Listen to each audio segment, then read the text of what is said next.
be so kind to read. The Boston Zoning Board of Appeals for April 7th, 2026 is now in session.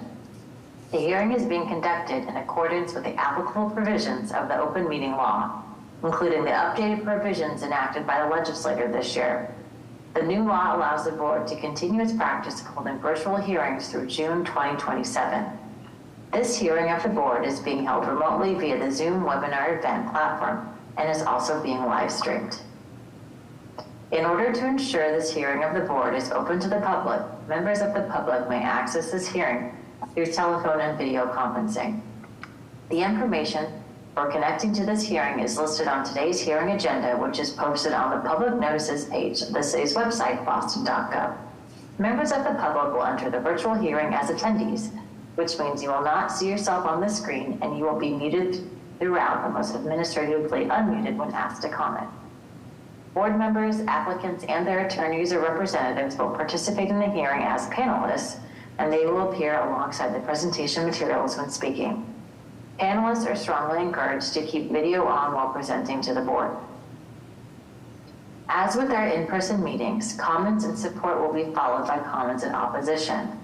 The order of comments is as follows: elected officials, representatives of elected officials, and members of the public. The chair may limit the number of people called upon to offer comment and the time for commenting as time constraints require. For that reason, the board prefers to hear from members of the public who are most impacted by a project. That is, those individuals who live closest to the project. If you wish to comment on an appeal, please click the raise hand button along the bottom of your screen in the Zoom webinar platform. Click it again and your hand should go down. When the host sees your hand, you will receive a request to unmute yourself. Select yes and you should be able to talk. If you are connected to the hearing by telephone, please press *9 to raise and lower your hand. You must press *6 to unmute yourself after you receive the request from the host. Those called upon to comment will be asked to state their name and address first, and then they can provide their comment. In the interest of time and to ensure that you have enough time to do so, please raise your hand as soon as Mr. Stumbridge reads the address into the record. Do not raise your hand before the relevant address is called or the meeting host will not know to call on you at the appropriate time. We ask that you keep your comments brief and that all public testimony will be limited to 90 seconds per speaker. These instructions will be repeated throughout the hearing. Thank you. Mr. Stumbridge. Good morning, Madam Chair, President. Good morning. Mr. Valencia. Good morning, Madam Chair, present. Good morning. Mr. Langham. Good morning, Madam Chair, present. Good morning. Ms. Wewell. Good morning, Madam Chair, present. Mr. Collins. Morning, Madam Chair, present. Ms. Barraza. Good morning, Madam Chair, present. Good morning. The floor is yours, Mr. Stumbridge. Thank you, Madam Chair. We'll begin today's meeting with the approval of hearing minutes scheduled for 9:30.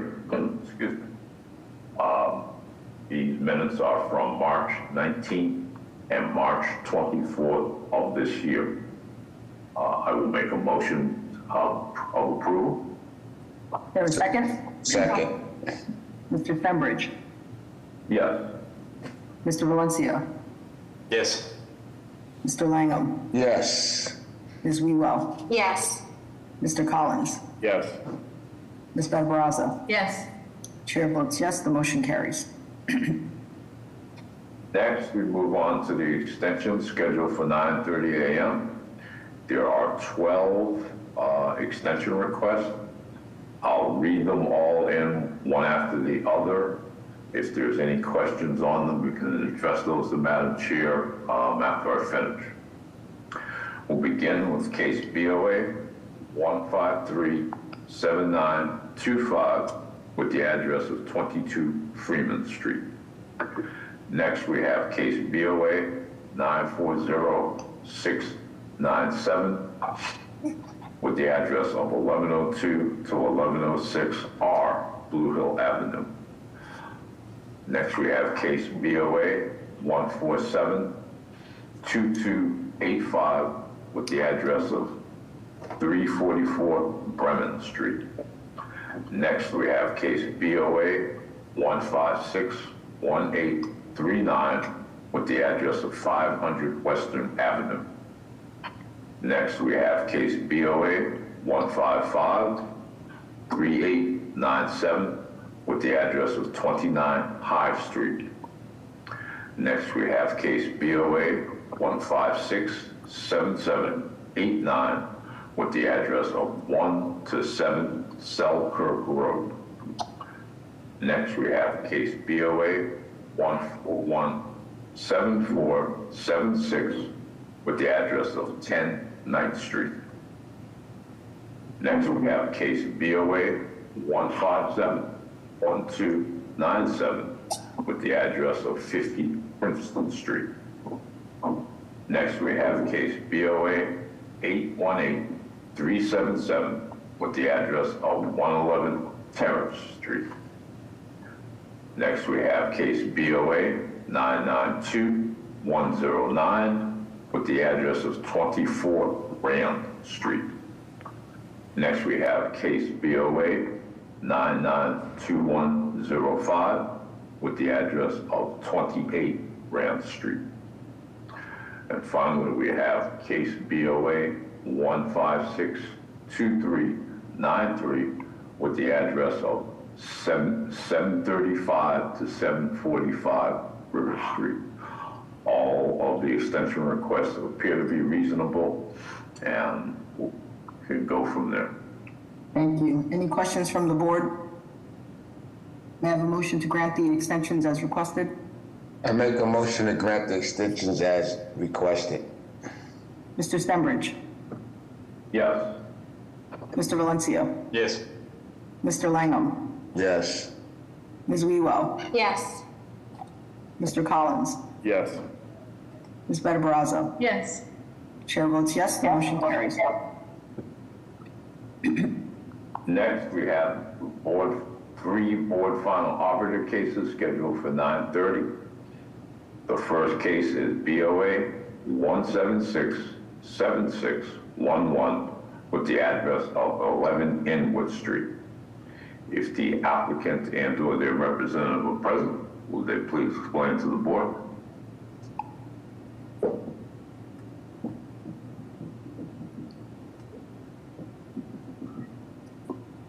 Morning. My name is, Are you speaking on behalf of this case, Mr. Alvarez? yes, yes, ma'am. Great. Can you identify your name and address for the record, please? Good morning, my name is Abraham Alvarez. I'm a contractor representing 11 Inwood Street. The project originally was 3 family. We have approval for 3 family. It's already in progress. But then after we get approved by CDA, we identify the donor was a little smaller for doesn't cover the stair section. So the request is to extend it's necessary just to cover the staircase. No, we don't need to add any more limited space. We just need to add enough space to cover the staircase for the headroom. The other situation is the sprinkler system. We already have we already have in place a sprinkler system for in the three unit. All we need is to extend the sprinkler system for the 4th unit. But we just request not to be affect the existing sprinkler, just to add the new apartment. We just want you to understand and your cooperation. That'd be great for us, because otherwise, without faith, it's going to be a great financial problem. Thank you. Are there questions from the board? Hearing none, may I have a motion? Madam Chair, I'd like to put forward a motion of approval. The modifications are minor. Is there a second? Second. Mr. Stenbridge? Yes. Mr. Valencia? Yes. Mr. Langham? Yes. Ms. Wewell? Yes. Mr. Collins? Yes. Ms. Better Brazza? Yes. Chair votes yes, the motion carries. Good luck. Thank you.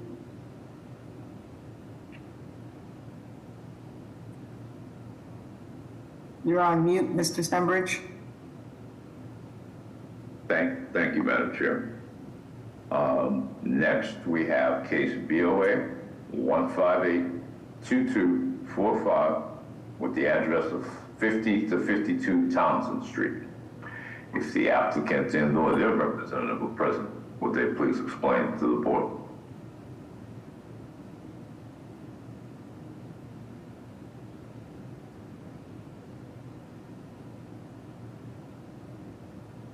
Is the applicant for 50 Townsend Street on? We seem to be missing our ambassador, so I don't. Okay. The applicant is here. Cameron or Stephanie, could you unmute them? Yeah, I was looking for something. Okay, thank you, Cam. Good morning. I think I share. Sure, I allow you to unmute yourself. Yes, can you hear me? Yes, can you state your name and address for the record, and Yes. please proceed? Oh, yes, ma'am. My name is Sher Yashu, from 50 and 52 Townsend Street. I was there at this meeting a couple of years ago, and a request was made to have 50 and 52, two different built side-by-side buildings to be as one. But that cannot be the case for mortgage reasons. So I'm requesting that everything on that request goes as is. I believe I've fully completed the request that ISD would like, but to keep them separate, not to be connected to be, not to be combined to be one building, but to remain as two buildings, 50 and 52 Townsend Street.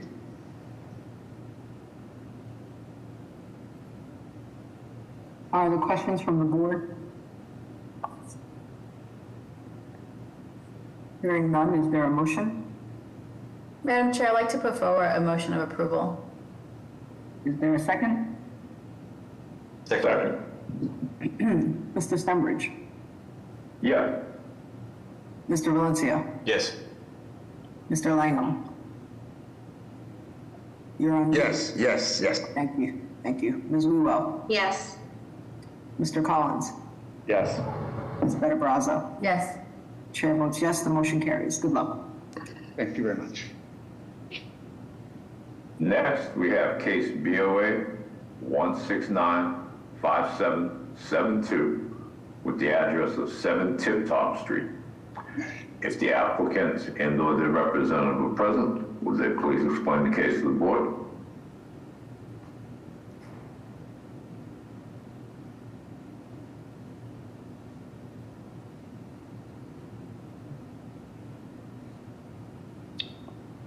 Hello? Hello? Are you the applicant? Yes. Okay, can you state your name and address for the record and please proceed? Yes. Hi, my name is Prasanna Lachagari and the address is 7 Tip Top Street. I'm requesting minor changes to my application for my permit. So, and this is still, with these changes, it's still under the proposed FAR, and the plot plan does not have any changes with the changes I'm making. So what are the changes you're proposing? As we get into the plans, I'll explain a little bit more. The floor plans. Yes. So in these two floor plans, like the basement level where I'm going to live in, it's like a walkout basement. I would like to add a wall to add one more room, like a guest room, and also in the kind of doing the same in the first floor level as well. And can we move on to the next slide, please? And in the top two floors, there are small decks that were each floor has 3 decks currently, but right now I'm proposing to close one of the smaller decks that is like 40 square foot each and increase the office space a little bit because it was too tight. That is all the changes I'm requesting. Other questions from the board? And in the elevation, just to let you know, this is where the decks were. They were small, and just adding and closing it. About 40 square footage. Okay. Other questions from the board? Hearing none, is there a motion? Madam Chair, I'll put forward a motion of approval. Is there a second? Second. Mr. Stenbridge? Yes. Mr. Valencia? Yes. Mr. Langham? Yes. Ms. Wewell? Yes. Mr. Collins? Yes. Ms. Better Brazzo? Yes. Chair votes yes, the motion carries. Good luck. Thank you very much. Madam Chair, next we have on the agenda, we have a discussion of open meeting law complaint regarding February 24th, 2026 hearing for 154 Terrace Street. And these are assigned to case number BOA 1261313/ERT 1240355 for the appeal. Thank you. The board has received and reviewed the open meeting law complaint and the legal advisor's draft response concerning 154 Terrace Street. Does any board member have any questions? Hearing none, may I have a motion to adopt the legal advisor's response to the complaint? Madam Chair, I'll make a motion to adopt the legal advisor's response to this open meeting law complaint regarding 154 Terrace Street. Is there a second? Second. Mr. Stenbridge? Yes. Mr. Valencia? Yes. Mr. Langham? Yes. Ms. Wewell? Yes. Mr. Collins? Yes. Ms. Better Brazzo? Yes. Chair votes yes, the motion carries. Next, we'll move on to the hearings scheduled for 9:30 a.m. At this time, we'll ask if there are any requests for withdrawals or deferrals from the 9:30 a.m. hearing.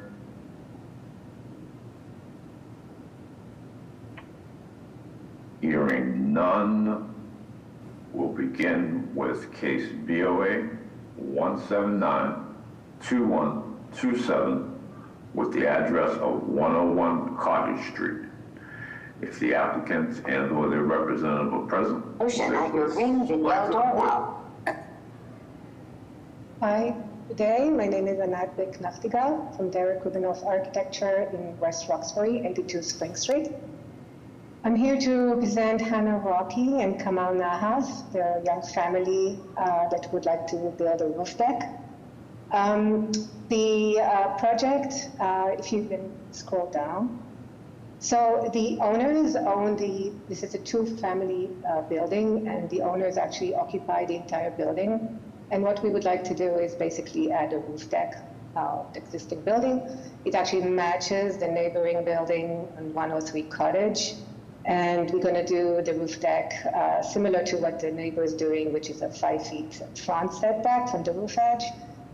We'll have a 42-inch high railing if you don't necessarily need to for safety reasons. There's a small child with the family. The owners occupy the entire building, so what we would like to do, if you can scroll down a little bit, is turn it up a little bit. Now stay on the second page. You can scroll up and stay there. Okay, thank you. So what we want to do is there's existing fire escape balcony from the 3rd floor to the 2nd floor. This is actually the 3rd and 2nd floors are the 2nd unit. And we really don't need that exit. There's 2 exits remains from the interior that take you to the front, and then the exterior on the 2nd floor that take you to the ground. So that fire balcony stays.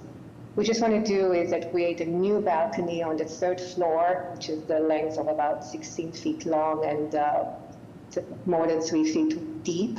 And that will create access to the roof deck via spiral staircase, 5 feet diameter.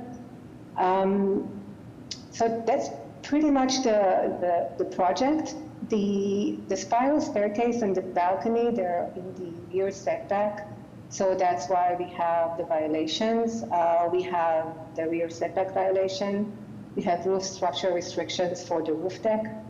And then we have an additional 2 violations, which are the reconstruction or extension of non-conforming building, as well as insufficient building lot depth. We want to mention that there's multiple roof decks in the area. Also, we mentioned the neighboring building, and we have actually creating a deck connecting to them, a gate connecting to them. We submitted 4 support letters, and then from the immediate neighbors from both sides, and as well from the rear, which is, I believe, 247 Maybrick. So all abutters are in support of this project. And we just want to mention also that it's really not going to be visible from the street view, and it is set back 5 feet, and it's a narrow street. I think that concludes the presentation. Thank you. Are there questions from the board? Hearing none, may I have public testimony? Hello, Madam Chair, members of the board. My name is Eva Jones, representing the Mayor's Office of Neighborhood Services. Regarding 101 Cottage Street, our office defers to the board's judgment. A community process was conducted, including an abutters meeting held on 12/3/25 that was not attended by any community members. Additionally, we did receive 4 letters in support, 3 from direct abutters. The proposal was also reviewed by the Grove Street Neighborhood Association at their meeting on 1/26/26, and they expressed support at a vote of 4 in favor and 1 opposed regarding the proposal. At this time, the Mayor's Office of Neighborhood Services defers to the board's judgment on this matter. Thank you, everyone, for your time and consideration. Thank you. Madam Chair, next we have Gabriela Ramirez from Consuelo Coleta's office. Good morning, Madam Chair, members of the board. Gabriela Ramirez here on behalf of Boston City Councilor Gabriela Coleta Zapata's office. At this time, the councilor would like to go on the record in support of this proposal. Thank you. Thank you. Madam Chair, there are no additional comment. With that, may I have a motion? Motion of approval. Second. Thank you. Mr. Stanbridge. Yes. Mr. Valencia. Yes. Mr. Langham. Yes. Ms. Wewell. Yes. Mr. Collins. Ms. Barbosa. Yes. Chair votes yes, the motion carries. Thank you very much. Have a good day. Next, we have case BOA 1811057 with the address of 51 Solway Street. If the applicant and/or their representative are present, would they please explain the case to the board? Good morning to everybody on the board. My name is Tim Sheehan. I'm the architect for the project. This is a single-family house at 51 Solway Street in Charlestown. It's going to be owner-occupied. Currently, it's a single family with a main rectangle section, and then there's a back L, a 2-story section. The front section is 2.5 stories with the gable. We want to rebuild the rear L. Basically, the house is in pretty rough shape, so it's going to be a full restoration. The reason we're here today is on top now there's 2 dormers, one in the front, one in the back. We'd like to do 2 separate dormers in the front and a shed dormer in the back to allow for a master bedroom suite. We'd like to put a deck behind that master bedroom on the 2-story section. That back L now is configured strangely. There's a hollow space in the middle. Can't quite figure it out, but we're just going to build it as a rectangle. We want to put a deck on the back, which will cause a rear setback violation. But we also, there's an existing driveway there now. I've shown 2 compact spaces and a full. They may use it as 2 full spaces, but you can get 3 cars in there, I believe. And we're adding, we're adding like 850 square feet. We're gonna finish the basement, currently unfinished. We'll finish the forward section of it. We're lucky we have 7-foot ceiling height there now. We'll keep that. And that's basically, the rear yard setback, parking, roof, open space. So that's why we're here. The neighborhood process has gone fine. We've talked to the neighbors. And with that, I'll leave it to your questions. Thank you. Are there questions from the board? Hearing none, may I have public testimony? Good morning, Madam Chair and members. Ziggy Johnson with the Office of Neighborhood Services. This applicant completed the community process. Our office hosted an abutters meeting on February 11th. An abutter had a concern about a fence jointly located with this property. Our office understands the petitioners have had a dialogue with them. With that background, our office defers judgment to the board. Thank you. Madam Chair, there are no additional comments. Okay, with that, may I have a motion? Madam Chair, motion to approve with the provisos that the plans are submitted to the planning department for design review, focusing on the proposed rear dome. Is there a second? Second. Yes. Mr. Stenbridge? Yes. Mr. Valencia? Yes. Mr. Langham? Yes. Ms. Wewell? Yes. Mr. Collins? Yes. Ms. Benabarazza? Yes. Chair votes yes, the motion carries. Thank you, everybody. Next, we have case BOA 1747974 with the address of 142 P Street. If the applicant and/or their representative are present, would they please explain the case to the board? Thank you, Mr. Stenbridge. Madam Chairman, members of the board, my name is Eric Zackerson. I live at 61 Monument Avenue in Charlestown. I'm the architect for the project. The project is to propose on these 5 fairly recently constructed townhomes in South Boston. Each of the 5 unit owners represents a young family that has moved to South Boston and would like to add a roof deck to their individual townhomes. So the proposal is to add 5 individual roof decks. The parapet on this particular building happens to be 42 inches or a little higher than that. And so we've worked together to come up with a strategy using a tile tech system, which would be white and alleviate the urban heat island effect. And there would actually not need to be a handrail around the deck. So the idea is that this would then be a roof deck that is not visible from the neighbors. We presented this presentation to the abutters in October, and then there was some concern about the pergola that we had put over the top to shade a number of the to shade all 5 of the units. So after informally meeting with the neighborhood association, we removed the pergola. We have since then tried to meet with the neighborhood association a number of times, but that hasn't been able to be scheduled, and so we are here today to present and ask for the variances required to basically convert this roof area into 5 individual roof decks for these families. Can I ask how recently this project was completed or approved? A couple of years ago. I believe the tenants, most of them have been living there for 1.5 to 2 years. And why weren't roof decks part of the original proposal, if that was the intention? Yeah, I can't say for sure. We were not part of the development team, and there is no record as to why they were or were not installed at that point. It would have seemed like a nice way. One of the situations is that this project actually sits very far back on the lot, so there are no rear yards on the property. All of them, there's a very large, lovely landscaped front yard, but that doesn't provide the kind of play space and/or kind of private gathering space that we normally associate with a little bit of private outdoor space. So this is set way back from the corner, and that gives great visibility and a great kind of green space for the community. But the unit owners don't have any private outdoor space. And can you give me a sense of how many, like, I'm looking at Google Earth, like, there don't seem to be a lot of roof decks nearby. Are you aware? There are quite a few, yes. One of the tenants said that he believes he could count as many as 50 within a couple of blocks. In fact, one of the comments from the neighbors was that they were concerned that the pergola would block the view from their roof deck. So we know that that was the primary concern for the roof deck, was the pergola, was the view from other roof decks. Thank you. Other questions from the board?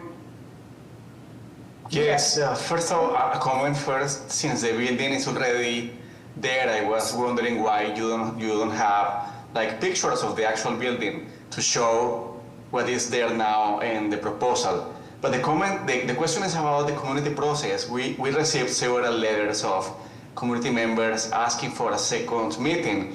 You mentioned that there has not been possible to have that meeting with abutters. Can you explain a little bit more about the community process? Yeah, absolutely. I'm actually quite concerned about it. We, as I said, we met with the neighbors and the abutters in October of last year. We met informally with the neighborhood association then, and then we decided to remove the pergola. And since then, we have emailed the neighborhood association quite a few times in both November, December, January, and been either not put on the agenda, or very often at the last minute told that we're not on the agenda literally the day of. We expressed our concerns to the BPD or to the Office of Neighborhood Services, and they urged us to meet with them. We sent an email asking, can we meet with you? The Office of Neighborhood Services gave us a zoning board hearing date, and after we had finally secured that, then the neighborhood association agreed that they could meet with us if we could wait a couple more months. And so, at some point we became exasperated with the process of trying to get on the neighborhood association agenda, even though we'd had informal meetings and we had already addressed the primary concern that they had asked for. So while we would love to, and we regularly meet with and present to neighborhood associations, this particular association has not allowed us or not put us on the agenda since we first requested back in November 10th of last year. And which association are you talking about, just so we're clear? I believe it's the City Point Neighborhood Association. Other questions from the board? No, that's it. I have a question regarding your roof plan. If you can go to the roof plan. Right there. Yep, that's great. I'm seeing grills that are right adjacent to exterior walls. Can you talk to me a little bit more about what type of grills, barbecue you're proposing? Yeah, we haven't gotten into it terribly much, but the idea is that they would be outdoor grills adjacent to the parapet wall. But because these grills tend to be 36 inches tall, they're shorter than the parapet wall. And so in answer to the other question a moment ago, we actually have a photo on the cover sheet. Because there's no guardrail, you would not be able to see this from the street. Okay, yeah. So my only concern is that in the city of Boston, the fire department kind of regulates the use of grill and what type of grill. So that would be my only concern. That typically you're not supposed to put them near railings nor near exterior walls. So just for you to take a look at the fire department codes regarding grills on roof decks. Absolutely, and that's part of the reason we wanted to show them, is to be very transparent as we go through the process and make sure that that everybody knows that they're going to be there or comments on it, and we get them arranged appropriately. Yeah, typically only electric grills are allowed, but you should just read into the regulations, and I'll just put a proviso on there. If I may, I'm one of the unit owners, and I'm talking with the other unit owners too, and we're comfortable with moving the location of the grills so that they're not against the walls. Yeah, I'll head it back to the chair, because I think it's not public testimony yet, but thank you. Thank you. Are there any other questions from the board? Hearing none, let's open it up to public testimony. Good morning again, Madam Chair and members. Siggy Johnson with the Office of Neighborhood Services. This application had an abutters meeting on October 9th, at which abutters were divided on the proposal. Some supporting cited a need for open space for families and the positive character of the applicants. Those opposed cited deterioration of their sightlines and public nuisance issues associated with roof decks. Additionally, an issue came up regarding a compromise in the community process for the construction of this building that included no roof decks as part of the original construction. Our office received 13 letters of opposition, 12 of which have signed an address in the 300-foot abutters radius. These abutters also felt that more changes could be made in response to feedback and requested additional community meetings with the petitioners. Office has received 26 letters of support. One has provided an address in the 300-foot abutters radius, with the other addresses in other areas of South Boston. The applicants met informally with the City Point Neighborhood Association. That group felt that more community process was needed and has requested additional community meetings. Concerns were raised about the proposed pergola at the abutters meeting and the association meeting, and the applicants have indicated they have removed the pergola in response to this feedback. With that background, our office defers judgment to the board. Thank you. Next, we have Sydney from Councillor Flynn's office. Thank you, Madam Chair, members of the board. This is Sydney Scanlon from Councillor Flynn's office. Councillor Flynn would like to go on record in opposition based on overwhelming feedback from abutters, nearby neighbors, and the City Point Neighborhood Association. As you know, Councillor Flynn maintains a long-standing policy against the construction of additional roof decks based on 8 years of meetings and concerns voiced by our seniors, persons with disabilities, veterans, and young families on quality of life issues. Parties at all hours, trash removal with pizza boxes falling into the street, our pest control crisis, and public safety issues with the presence of grills on decks. But what Councillor Flynn heard from his constituents in this case was issues of public and community process. The neighbors and civic group asked for another abutters meeting to discuss a change.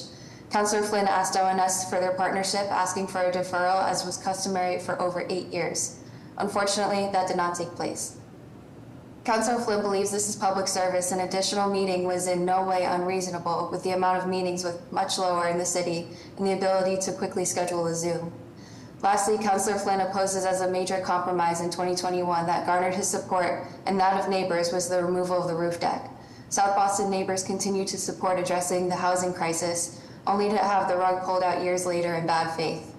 Lastly, Councillor Flynn believes we cannot continue to call ourselves the most family-friendly city in the country if we continue to willfully disregard the quality of life issues of many residents and families in favor of projects that do not improve the housing crisis.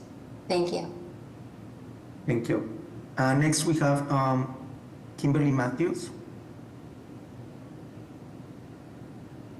Kimberly, if you can mute yourself. Yes, hi, good morning. My name is Kim Matthews. I live at 137 P Street. We had, as mentioned earlier, provided information in opposition for the roof decks. To the earlier point, I think when they had done the development, it was promised that roof decks were specifically not going to be put on there. And now we're here again, maybe 2 years later, and they're proposing to put 5 roof decks. We have expressed concern with regards to also the grills, wherever they're placed. I think that if you were to go and as you looked, Madam Chair, there are not a lot of roof decks in that area, so I'm not sure what the other person was referring to, where there's 50. So again, we are just looking to have conversations about that. I think that that's why I've also written a letter of deferral as well. Thank you. Thank you. Thank you. Next, we have Christine McConville. Hello. Can you hear me? Yes. Hello? Yes, yeah. I just want to say to the zoning board members, consider if this happens in your neighborhood, shame on these people. It's a shameful disregard of the public process. The attorney that represents it, her name is Kirthi Sugamaran. She's claiming to have a 7-year-old child that needs private outdoor space to play in. We are within 100 feet of Castle Island and Marine Park. There's another person who got on the public hearing and said that I think his elderly parents need a place to sit in the sun. Again, we're right here at Castle Island. I've watched this evolve, and I think that, you know, if people care about community, if people care about neighbors, you should make this group adhere to the way things are done and the public process. And what's being gone on here is a circumventing, a very sneaky, deceptive way to circumvent neighbors who do not want this. And so they've gone and done an end run. A lot of what the architect has said is patently untrue. He said there's no record of not allowing roof decks. There's sort of a cozy arrangement. There's a neighborhood agreement talking about no outdoor space. I mean, just look where we are on the map. No private outdoor space. It's frankly laughable. They want to put grills and fire pits up there, and then they say that they need a place for children to play. So I just hope that the zoning board can take a bigger picture look at this and see what this kind of entitlement does for communities and listen to the neighbors. Process is utterly important in crowded cities. Thank you. Thank you. The next one. Good morning, Madam Chair. Good morning, Board. Luann O'Connor, President of the City Point Neighborhood Association. I would like to start with going through what Zackerson stated. I negotiated this building. This building came from 9 units down to 7 units, down to 5 units, specifically with no roof decks. And that's how the community supported this building, and the deal closed with the developer at the time. With that being said, the proponents have come back asking for roof decks.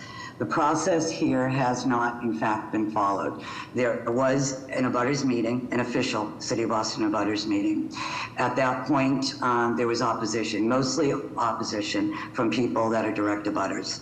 With that, Matt Hughes, who is one of the proponents in the Homeowners Association, asked if they could come before CPNA to have a conversation with community.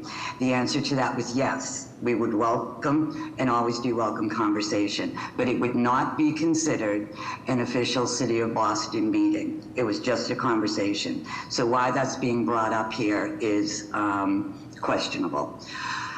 With that being said, they came in, there was a pergola on there. They agreed to take the pergola off after that meeting. We asked for a second abutters meeting. Now, why did we ask for a second abutters meeting?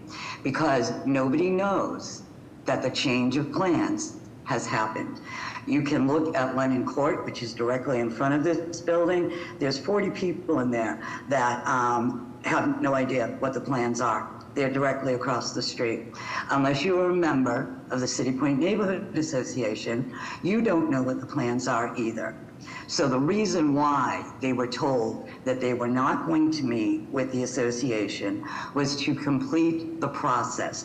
A second abutters meeting. Once that happens, absolutely come into City Point, present. City Point will then take a vote, either to oppose, to support, or take no stand.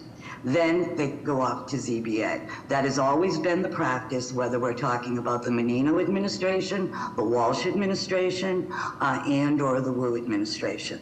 So that's really important that you understand that is the process. We were denied that second abutters meeting. And Lindsay Santana from the ONS gave them a zoning board of appeals date without anybody's knowledge. So now here we are running around crazy and chaotic, and we're not moving the city forward amicably. We're pitting neighbor against neighbor, and that's not okay. So again, at this point in time, I would ask for the deferral so that this can be sorted out with all of the neighbors within 300 feet. Their letters of support that I pulled from their jacket are within South Boston, and they are their friends and neighbors that most of them attend and are parents of South Boston Catholic Academy. So with that, I would ask, well, again, let me just finish, either a deferral or a denied without prejudice so that the process can continue. Thank you. Thank you. Thank you. We have one more person, Madam Chair. Okay, please be brief and add new information. The person, user, somebody with some user. Talk, you have 90 seconds, please. Hello, can you hear me? Yes, sir. Please state your name and address for the record. Yes, my name is Paul Carthus. I live at 132 P Street in South Boston. In just regards to the roof deck itself, the other folks that talked about the process, etc. Just want to point out that this is not a simple roof deck request. It's actually a large roof deck spanning the 5 units in a concentrated space. And I firmly believe that this concentration will be a noise multiplier regardless of how quiet each group happens to be. And in terms of the zoning variances requested, restricted roof district, and the existing roof exceeds the max building height limit.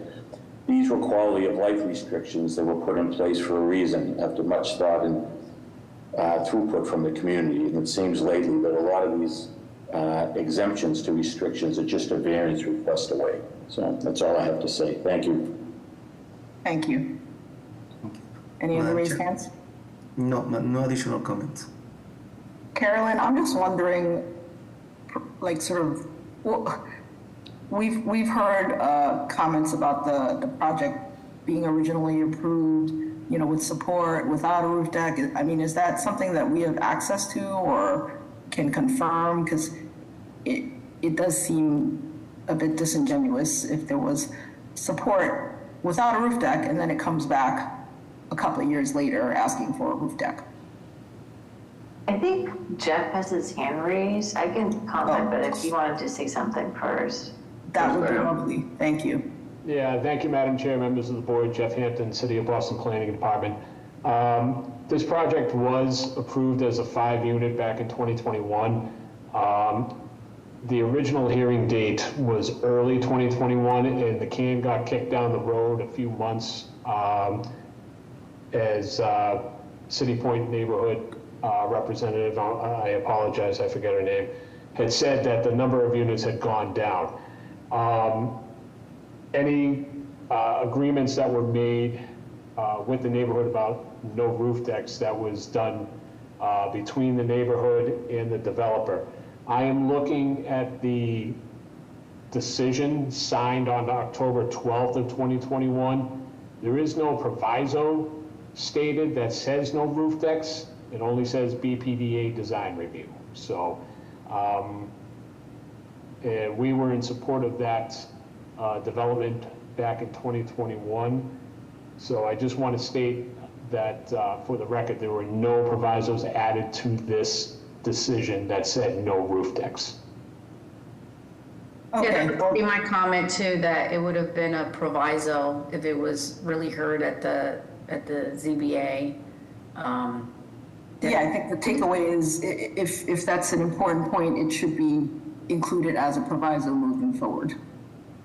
Any other questions from the board? Any response from the applicant? Yeah, I would like to reiterate, if possible, that we did email the City Point Neighborhood Association 4 times in November, 5 times in December, asking for a hearing date, and we got no real response.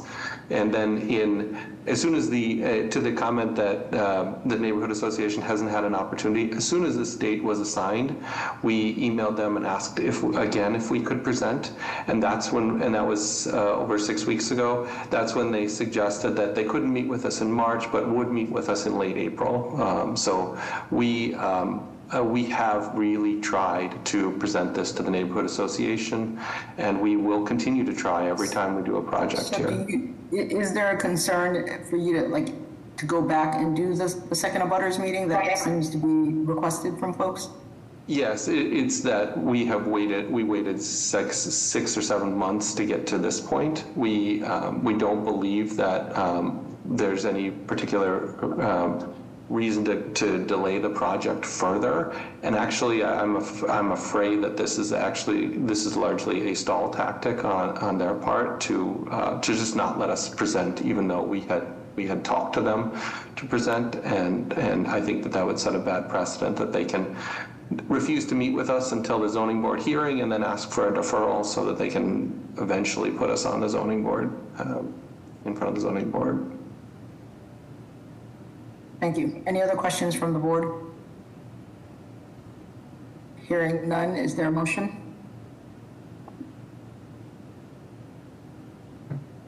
Yes, Madam Chair, I know that the planning department is recommending approval, but at this moment, based on the comments from the proponent and the community members, I think that the project needs just a few more weeks so they can try one more time to meet with the community. And if the meeting doesn't happen, well, they have to come back anyway. So I make a motion of deferral, hoping for a short deferral for the proponent to go back and meet with the abutters. And if that is not possible, a new date has to be set for the hearing. Baraza, I support Giovanni's as well. Thank you. Mr. Stenbridge? Yes. Mr. Valencia? Yes. Mr. Langham? Yes. Ms. Wewell? Yes. Mr. Collins? Yes. Ms. Baraza? I'm gonna say yes, but I'm also gonna comment that this should be an opportunity for the architect to also just connect with the Boston Fire Department and provide something that is approvable. That would help make the case as well. Thank you. The chair votes yes, the motion carries.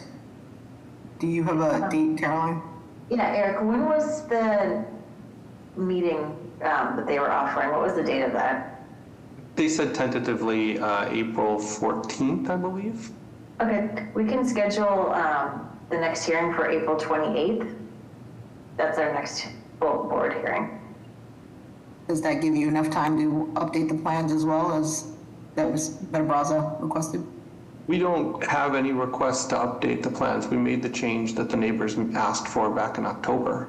We removed all the pergolas that were the major concern at that point. So if we meet with them on the 14th,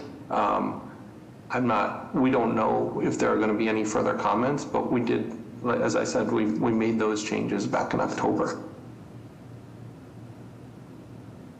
Okay. Yep, I'll put yep. Like I said, it would be good for you to just double check with the Boston Fire Department and to look at the roof deck locations for your grills. All right, are you good with that date? Yeah, as soon as possible. Okay. We'd love to. Thank you. All right. Thank you. Next, we have case BOA 1808920 with the address of 78H Street. If the applicant and/or their representative are present, will they please explain to the board? Yes, Frank Kniffenberg, 289 West 3rd Street, South Boston, representing this project. I'm also here, Laura Lee Johnson at 80H Street. Excuse me. I'm the abutter. Pardon me? Who's presenting? I am, Frank. Okay, please proceed. Laura Lee is a abutter, so just... Okay, so she's not presenting and... Correct. Yes, if you want to speak, that's public testimony time. Thank you. All right, so this project is it's currently a single-family property. It's formerly been a 2- and 3-family property. The owners wish to convert it from a single-family back to a 2-family by separating the first floor and basement into one unit and then the second and third floor into another unit. The basement space is currently finished. There is no additional square footage being added to the property. It's legalization of the finished basement that was never done by previous owners. So there's no new square footage being added. It's just a legalization of the basement space. There will be a rear egress, small deck and staircase leading from the second floor down to the rear yard. That is what creates the side yard setback issue. It's just that rear staircase that's being used for egress purposes. And we have received 8 letters of support that we have forwarded to the board as well from local neighbors. And if you want to review the plans, I can step through those too. Are there questions from the board? Hearing none, we have public testimony. Madam Chair, members, Siggy Johnson with the Office of Neighborhood Services. This applicant completed the community process. Our office held an abutters meeting, and a abutter had concerns about the poor conditions of the property, citing issues with trash. Gate of Heaven Neighborhood Association also expressed concerns regarding the conduct of the absentee landlord at the property and allowing expansion of the property when it's in poor condition. The applicants were not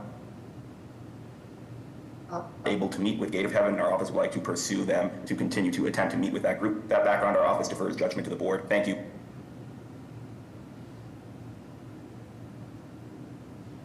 Councilor Flynn's office. Thank you, Madam Chair, members of the board. This is Sydney from Councilor Flynn's office. Councilor Flynn would like to go on record in support. Thank you. Thank you. Madam Chair, there are no additional comments. Okay. Any other questions from the board? May I have a motion? I would like to speak, please. Okay, well, we were in public comments, so can you state your name and address for the record? I'm sorry, I'm not good at this. Laura Lee Johnson, I'm the abutter at 80H Street. I had gone to the abutters meeting that was held prior to this, and I had expressed some concerns and had submitted some commentary prior to this meeting. And the concerns that I had expressed are still in play, I guess, and haven't been addressed in the plans. And to me, the changes that are being suggested in this are not going to improve anything on our street. And as an abutter, my concerns are still intact, and I don't see how what they are proposing is going to add anything to our street, but instead be have more of a negative impact. And I, as the abutter and one of the only owner-occupied buildings left on the street, I'm trying to find a way to maintain the quality of life on our street. And as owners, I feel like I'm kind of shouting into the wind, trying to maintain a standard of living. And I feel surrounded by a lot of rental buildings now with absentee owners, and no one cares about the state of the focus on this, your support or opposition for this project. Okay, so I'm opposed because, first of all, there is no way to store the trash appropriately for this building, and this has been an ongoing issue and probably my number one concern. This trash is always stored in front of the building and with several barrels, and they migrate in front of our house, which we take great pains to keep our barrels in the back, and this isn't being addressed at all. It seems like with 2 units instead of 1, there's going to be an overcapacity of people in the building itself.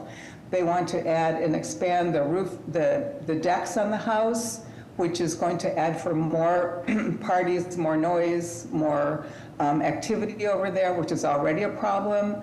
Please wrap up, ma'am. So anyway, it's all listed in the notes that I sent in, and I haven't heard anything to address the issues that I had, and how the changes in the building are going to negatively affect our property. And Thank you. Yeah, thank you. Madam Chair, may I address those concerns? Yes, please, before we deliberate. So the owner, I would like to go on record as stating the owners are not absentee owners. They own 14 properties in South Boston, live within 2 blocks of the current property, 78H Street. They are very active in the management of all of those properties, so they are not absentee landlords by any means. We previously met with Ms. Johnson in March, addressed her trash concerns.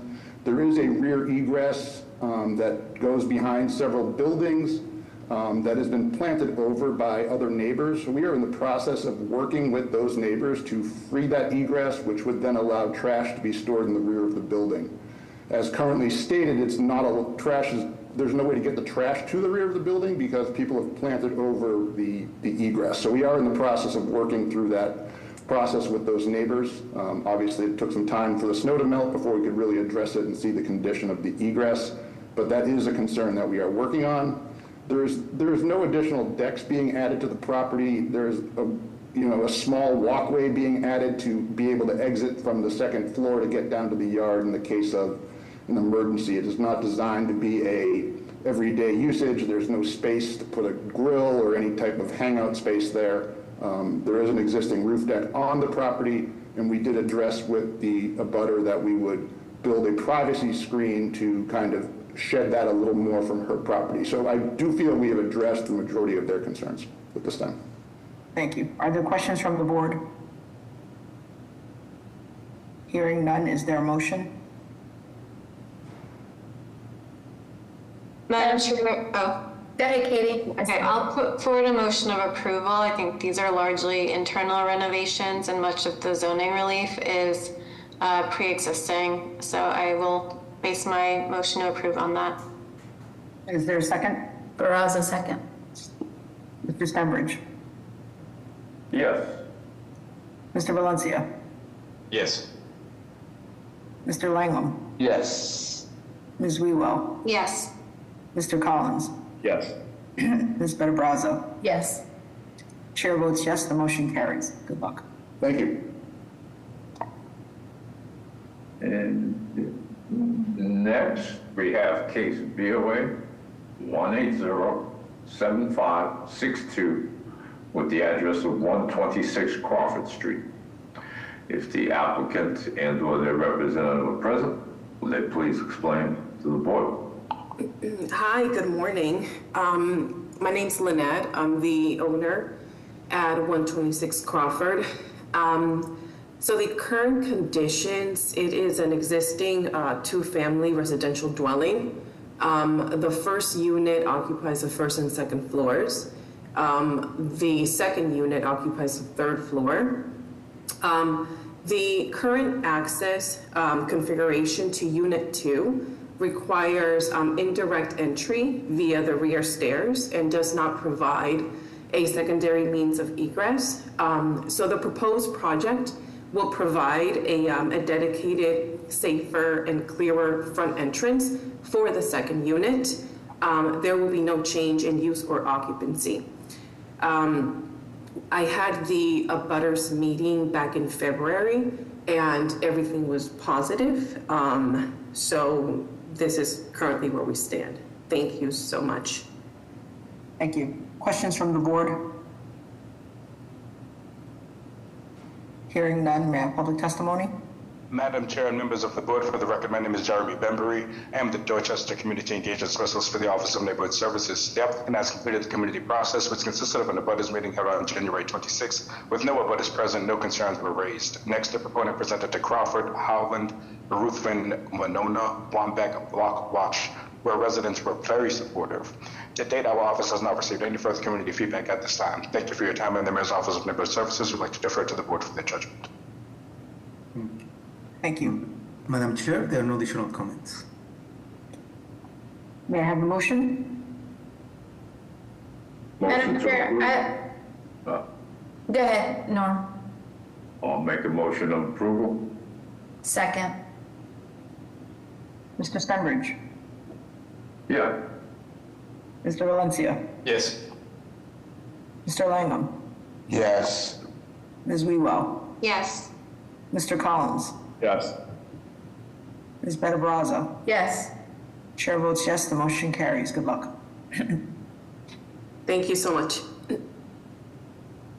Next, we have case BOA 1721164 with the address of 2 to 20 Fairmont Avenue. If the applicant and/or their representative are present, would they please explain to the board?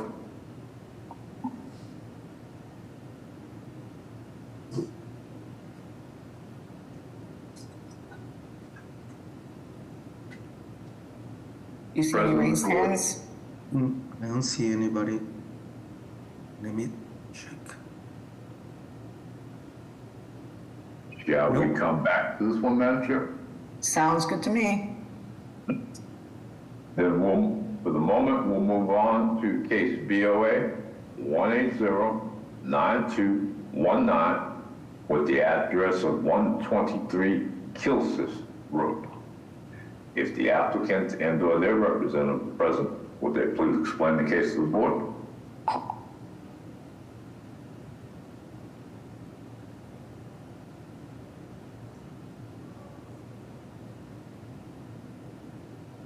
Is the Zoom user, are you here for 123 Kilseth Road?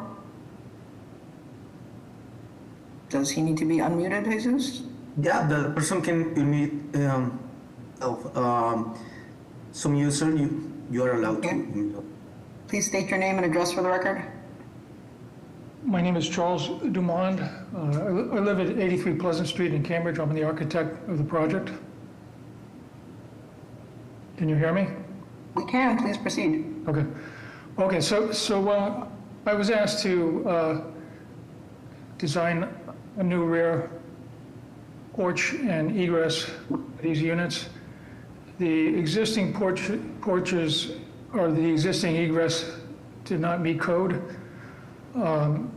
So we made improve the stair. We added a few feet to the decks to just allow better use of the decks, and there appeared to be no opposition. There was an issue with zoning about which were what was the setback requirement, because it's a corner lot. It was a question of which side of the building was the rear and which was the side yard. We had claimed that the rear deck was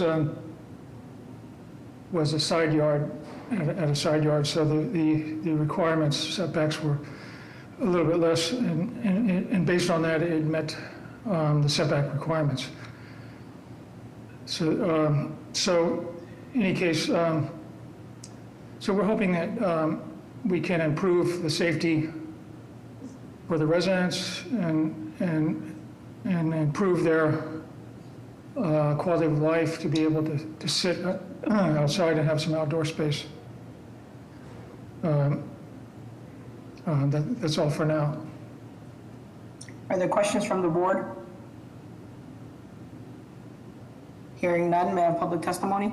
Madam Chair and board members, Siggy Johnson with the Office of Neighborhood Services. This applicant distributed an informational flyer to all abutters within 300 feet of the parcel, which solicited no comments to our office. The Brighton Alston Improvement Association is supporting this application. That background, our office defers judgment to the board. Thank you. Thank you. We have a person from the Annabelle Gomez. Yeah, Annabella Gomes from the Brighton Alston Improvement Association. We'd like to go on record in support of this. Thank you. Thank you. Madam Chair, there are no additional comments. Thank you. With that, may I have a motion? Motion to approve. There's a second. Mr. Stenbridge. Yes. Mr. Lancia. Yes. Mr. Lang. Yes. Ms. Rewell. Yes. Mr. Collins. Yes. Ms. Benabraza. Yes. Chair votes yes, the motion carries. Okay, great, thank you. Very good. Next, we have case BOA 1804160 with the address of 2R to 4R Eggermont Road. The applicant and or the representative present, will they please explain to the board?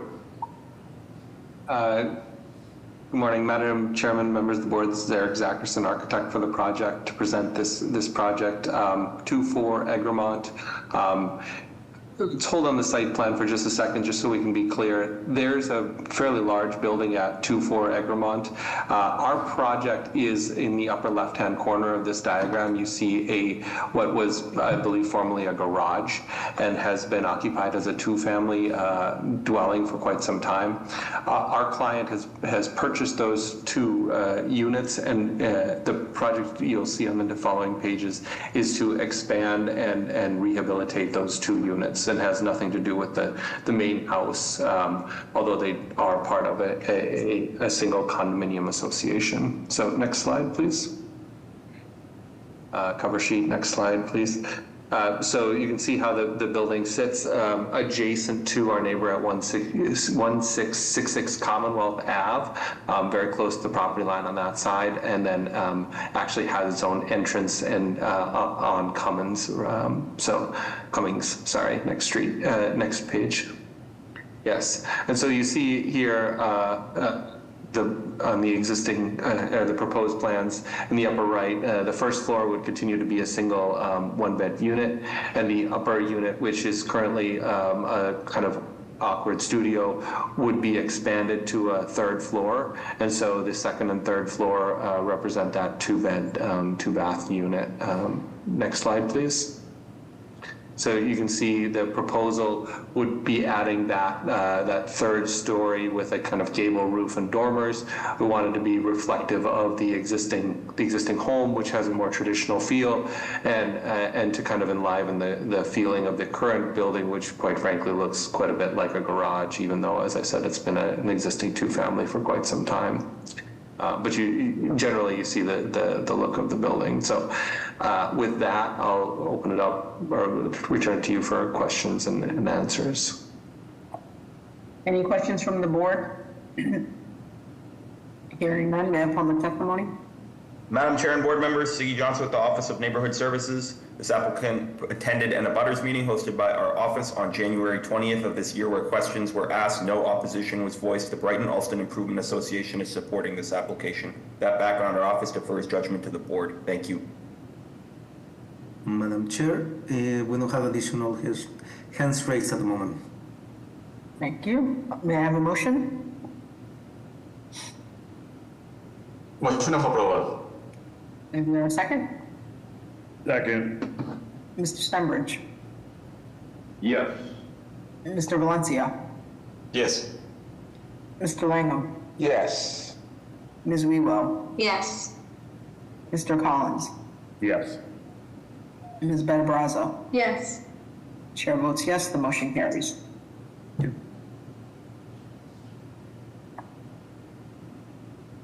Next, we have two companion cases.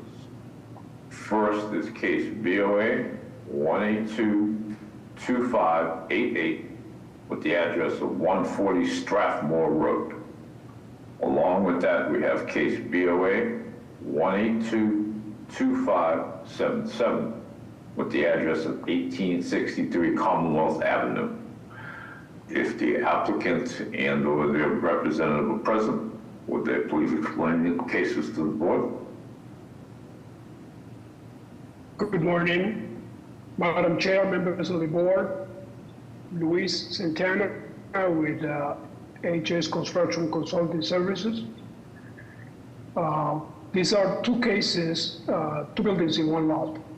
1863 Commonwealth Avenue is an existing two-family, which we're planning to make slight modifications in order to accommodate the new structure.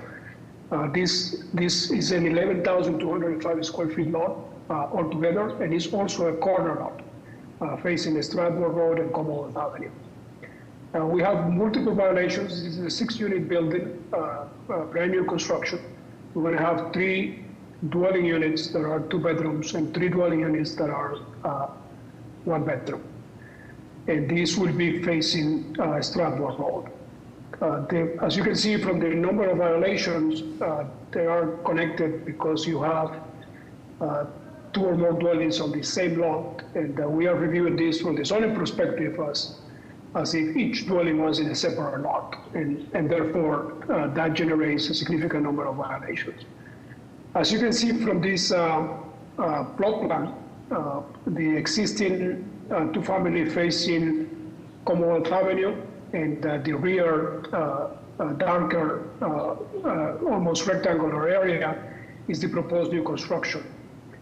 I want to emphasize that there are existing garages in the back, 2 of them connected, very old, from the late 1800s. And this project is subject to Boston Landmarks Commission review. We met extensively with them and agree on the design that we are presenting to you today. Those garages will not be demolished because they have historical significance.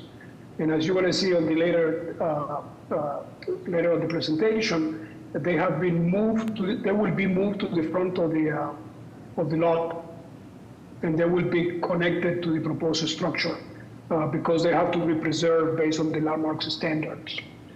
You can go to the next slide, please. As you can see on that lower right corner, there is an existing picture of the rear portion of that lot and the garages at the very far end.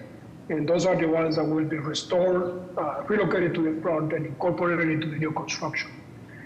The rear deck, which is basically the only change to the existing two-family, you will see that on the next presentation for that case. We will shorten that deck and remove a small one in order to accommodate the new construction. And that is the only change. And the dash red line indicates the existing garage to be relocated to the front. And you will see that on the renderings that we prepared at the end of the presentation. Next slide, please. These are the typical floor plans. And those two squares on the front of the building, those are the actual existing garages. The rest behind that L shape in the front of the building, those are the garages, and the new construction will be towards the rear of them. We're going to have, as I said, 3 units that are 2 bedrooms and 3 units that will be 1 bedroom. This is a 3-story building within the high limits of the zoning in that area. Next, please. And this is your second and third floor, typical, basically a duplicate of the other stories. And the area without construction, that is the roof outline of the single-story garages that we are adding to the front. Next, please. These are elevations, and as you can see, the front elevation is showing the garage will be retained, and it will be used for parking, adequate for 1 compact space, and the other side garage will be used as part of the first floor unit.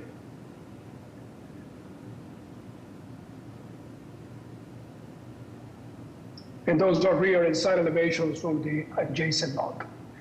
The next slide is the rendering of how the 2 structures will work together. I just want to emphasize that Landmarks was critical on this, in creating this presentation. They insisted in duplicating some of the historical components of existing buildings, such as the roof materials and the stucco, the sidings for both buildings. And that's what we end up. We don't have a final approval for Landmarks, but the staff worked with us in order to come up with this final design. The front of the building can accommodate up to 2 compact spaces, so we are deficient on the number of spaces that are required for zoning. We'll go to the next slide, please. And that is a side elevation from the rear, the view from the rear of the existing building. As you can see, the garages on the front and the rest of the structure. I am here representing the owner, which is Rabbi Loginski, and he's an active member of the community. He's a rabbi for a synagogue in the area that has more of 1,000 members in the congregation. We received extensive overwhelming support from the community, the abutters, and the association. And the project has been very well received. We have, the variances that we have are related, the significant variances are the use, which is a forbidden use, because it's a 3-family zoning district. The variances in terms of dimensional requirements in parking are the minimums. They are excessive or deficient by a fraction in what pertains to the open space, the lot area, and the yard requirements. So they are not significant, and also the intent of these 6 units for, excuse me, for the most part is to accommodate a large family for the rabbi. He has 12 kids, and he's planning to bring them to live at the property as well. So with that, I conclude the presentation until the next case, which is related to this one. If you have any questions, I'll be happy to answer them. Thank you. Any questions from the board? Okay.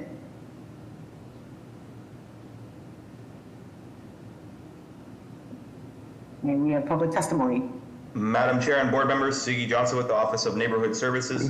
An abutters meeting was held for this application in conjunction with the 1863 ComAv application on January 29th, at which an overwhelming number of abutters were supporting the application, citing the positive community contributions of Rabbi Shlomo Noginsky to the Brighton community. One abutter expressed concerns about the density and whether the design was in fact compliant with the regulations of the Aberdeen Historical District. Our office received one letter of opposition from an abutter that has been forwarded to the board. The Brighton Alston Improvement Association is supporting this application. That background, our office defers judgment to the board. Thank you. Next, we have Moira McCray.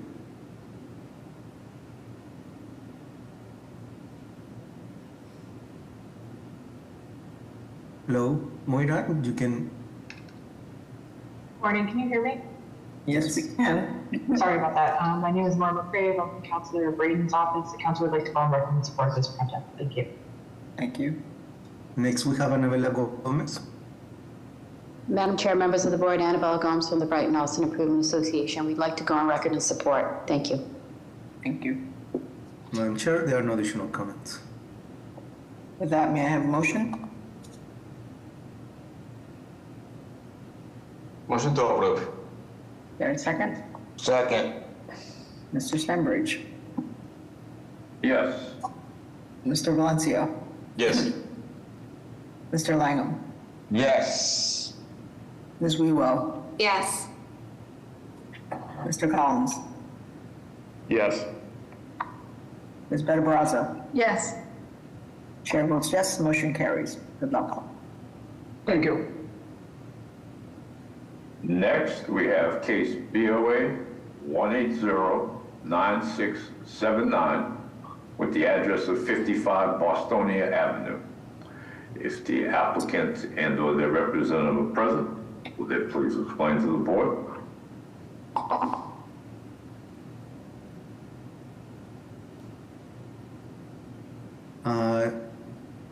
John, I'm not sure if John is speaking on behalf of this case. He will be on the panel section now.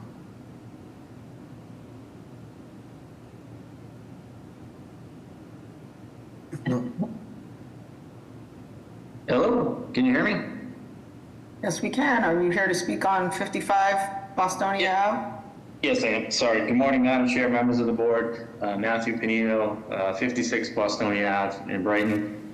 Just coming back to you today to go over an FAR violation that I got while the building, the two-family was under construction. I decided to add a master bedroom and master bath in the attic, which then triggered a FAR violation. So that's the only violation. Are there questions from the board? Hearing none, may I have public testimony?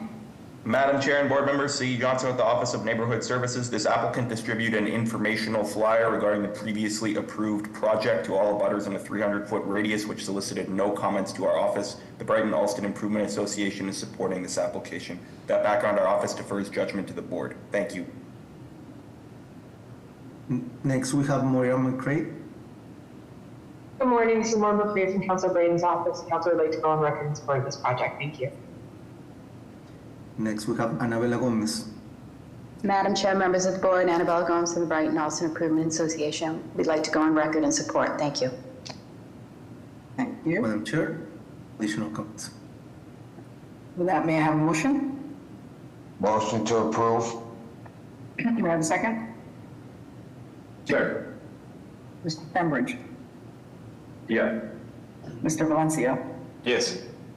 Mr. Langham? Yes. Ms. Wewell? Yes. Mr. Collins? Are you on mute, Mr. Collins? Yes. Okay. Ms. Benabraza? Yes. Chair votes yes, the motion carries. You. Madam Chair, we turn to one of the cases for 11 o'clock and ask about case BOA 172-1164 with the address of 2-20 Fairmont Avenue. If the applicant and or their representative are present, would they please declare the case to the board?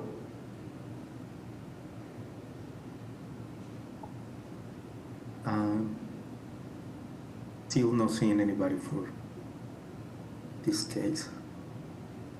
Okay, in that case, can I have a motion to defer or to deny without prejudice? Motion to defer this case, Madam Chair. Can I have a second? Second. Mr. Stenbridge, Yes. Mr. Valencia, Yes. Mr. Langham, Yes. Ms. Wewell, Yes. Mr. Collins, Yes. Ms. Benabraza. Yes. Chair votes yes, the motion carries. All right, we'll see you in 3 minutes.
Present.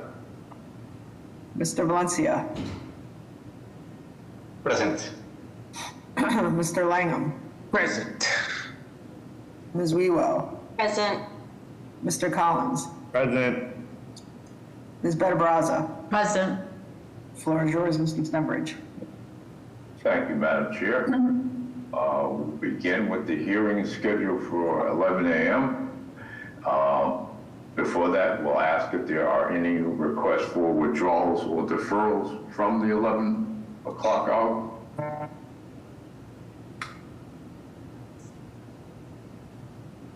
Hearing none, we'll begin with case BOA 1772081 with the address of 885 to 91 Essex Street. If the applicant and/or their representative are present, will they please explain the case to the board? Good morning, Madam Chairwoman, Mr. Secretary, and members of the board. My name is Andrew Cara. I'm an attorney at Rubin & Rudman, having a business address at 53 State Street. Also with us this morning is Carol Rash, the Director of Property Management and Asset Management for the Hamilton Company. We're both appearing on behalf of the applicant, Hamilton Essex Development, LLC. We're here before the board this morning because we're seeking to extend the zoning relief that allows for the current parking use at 85 Essex Street for an additional 3 years from this morning's hearing date. The parking use has existed at the property since the early 1990s and is subject to periodic extension under the original zoning relief that was granted allowing for the parking use.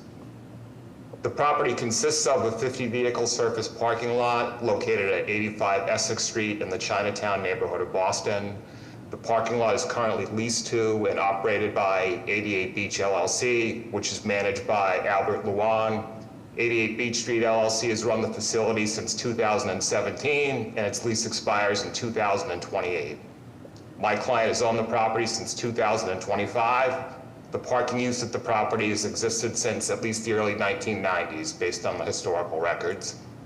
Access to the parking lot is provided off a legal curb cut off of Essex Street. There's a full-time parking attendant that closely monitors the use of the facility on a day-to-day basis. For a number of years, the parking lot's provided safe, convenient, and affordable off-street parking to the Chinatown neighborhood and its many thriving businesses. The facility also provides off-street parking to visitors and helps alleviate the use of on-street parking in the area. During the community process and at the request of the community, my client has agreed to complete some landscaping improvements to the property this spring to help better screen and buffer it from the neighborhood. We're happy to incorporate this commitment into a formal design review proviso. I will stop there for any questions. Thank you. Are there questions from the board? Hearing none, may I have public testimony? Hello, Madam Chair, members of the board. My name is Eva Jones, representing the Mayor's Office of Neighborhood Services regarding 85 to 91 Essex Street. Our office defers to the board's judgment. The community process was conducted including the distribution of a subcommittee flyer on 10/23/25, in which my office received no responses from the community regarding the proposal. The proposal was also connected with the Chinatown Residents Association and the Chinatown Neighborhood Council, where productive conversations were had regarding the repair of the sidewalk. And at this time, the Mayor's Office of Neighborhood Services defers to the board's judgment on this matter. Thank you, everyone, for your time and consideration. Thank you. Next, we have Sydney from Councillor Flynn. Thank you, Madam Chair, members of the board. This is Sydney from Councillor Flynn's office. Councillor Flynn sent a letter of support to the board yesterday and would like to voice his support today. Thank you. Thank you. Madam Chair, there are no additional comments. With that, may I have a motion?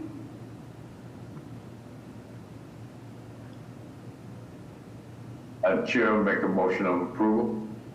Can I add? Can we Add the sunset, proviso. And the proviso for screening and buffering? Yes, please. Okay. May I have a second? Second. Mr. Stenbridge? Yes. Mr. Valencia? Yes. Mr. Langham? Yes. Ms. Wewell? Yes. Mr. Collins? Yes. Ms. Better-Brazza? Yes. Chair votes yes, the motion carries. Good luck. Thank you. Next, we have next we have case BOA 1807850 with the address of 226 Beacon Street. If the applicant and/or their representative are present, would they please explain the case to the board? Yes, good morning, Madam Chair, members of the board, Attorney Nick Zazula, McDermott, Quilty, Miller and Hanley, 28 State Street in Boston, here on behalf of the applicant. Next slide, please, Mr. Ambassador. Yep. The owner of this property is Sugar Magnolia Trust, Janet and John. They purchased this building at 226 Beacon Street in the Back Bay approximately 1 year ago. Had sat empty for several years, and they've been working hard to preserve the interior of the building while restoring the exterior to some of its original conditions. With me as well from Carpenter and McNeil Architects and Builders is Eric and Joanne. Because this is in the Back Bay Historic District, Architectural District, William Young is on as well as our historical consultant. And folks from Carpenter and McNeil are also the contractor and builders for the project. Next slide, please. And as I mentioned, they've been working hard over the past year or so to preserve the interior, but why we're here today is because of a change to the exterior of the building.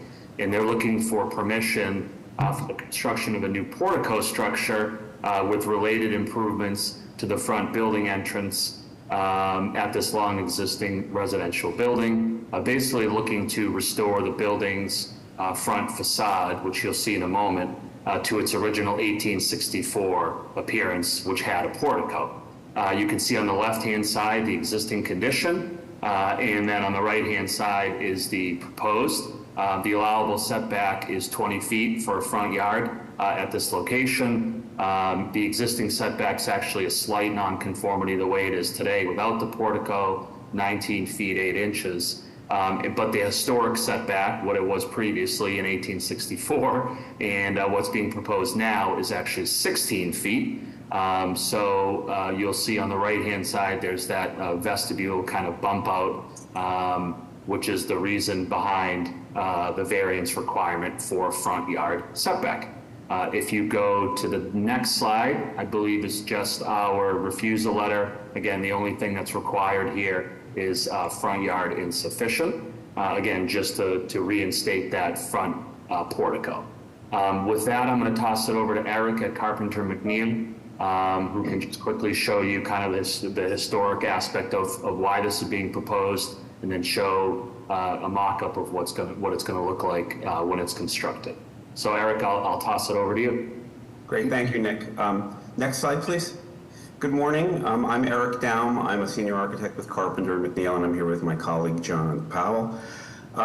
These three images show the original state of 226 and its partner building 228 on Beacon Street, circa 1867. There were projecting porticos with stairs to landings.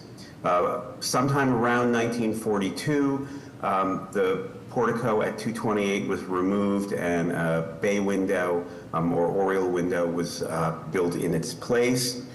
Sometime around 1960, 1962, the portico was removed at 226 and the entry was moved from the center of the first floor down to the right-hand side at the garden level with a sunken entry courtyard. Next slide, please. Two photographs, one from 2013, one current photograph just showing the condition. You can see in the left-hand photograph the artificial stone base that was applied sometime around 1960. That accounts for, because it projects about 4 inches from the existing rusticated base at 228, we believe that that is the cause of the current non-conformance. And you can see that that base is still in place at 226 in the contemporary photograph. It will be removed as part of the construction of the proposed portico. Next slide, please.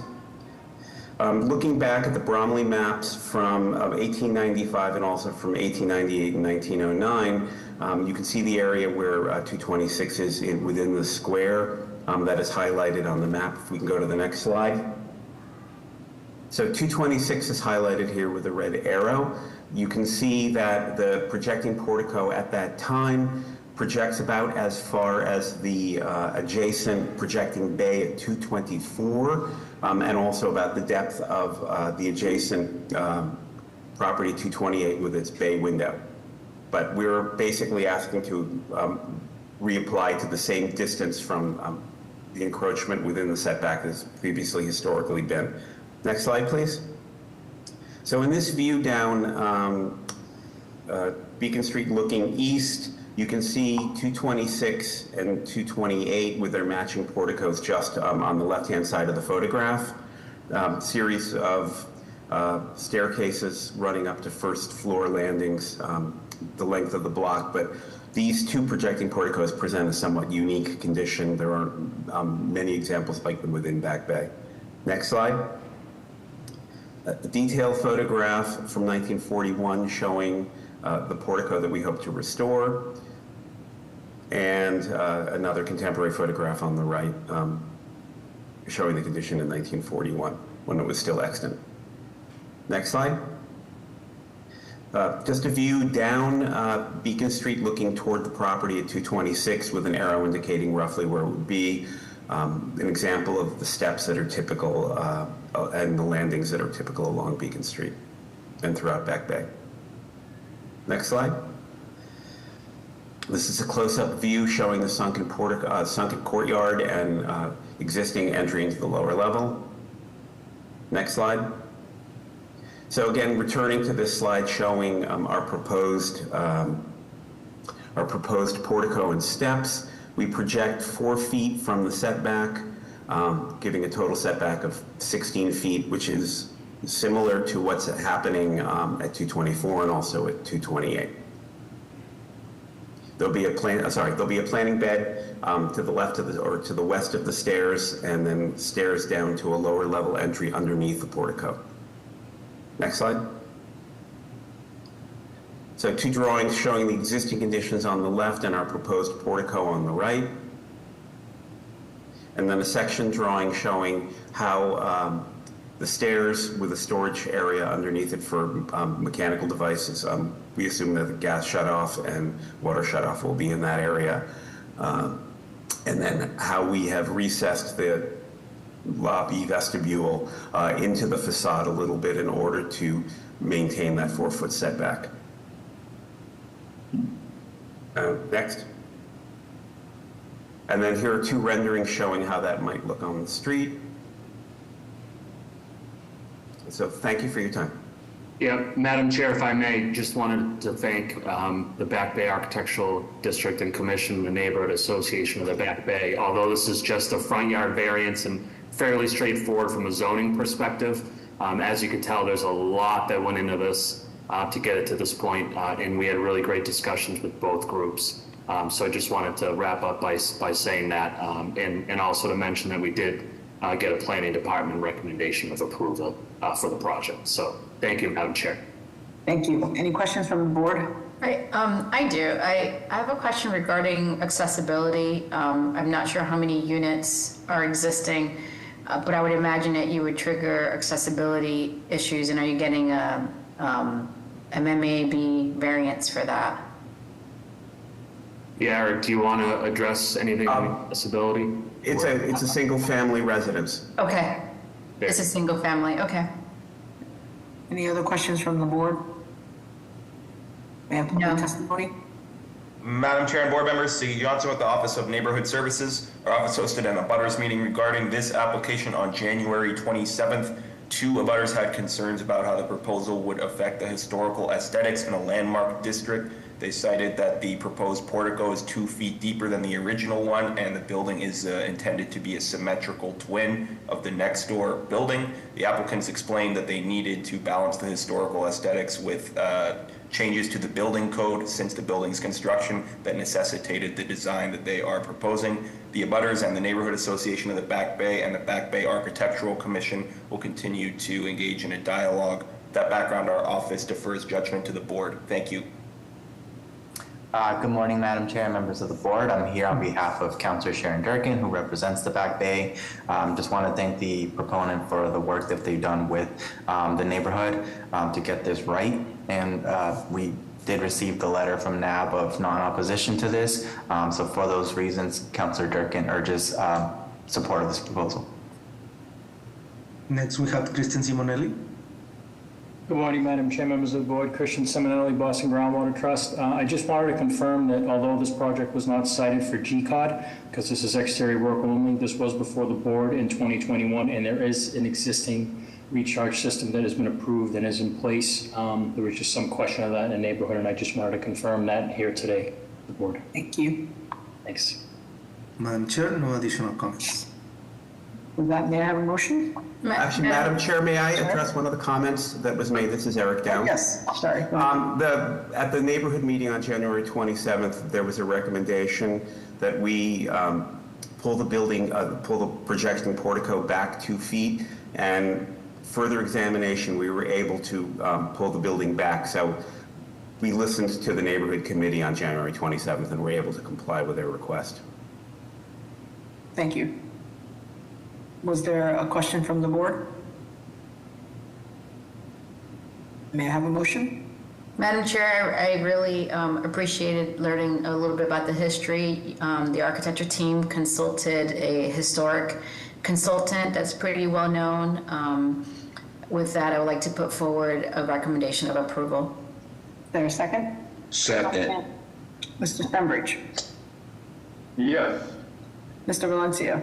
Yes. Mr. Langham? Yes. Ms. Wewell? Yes. Mr. Collins? Yes. Better Brazza? Yes. Chair votes yes, motion carries. Good luck. Thank you. Thank you very much. Thank you very much.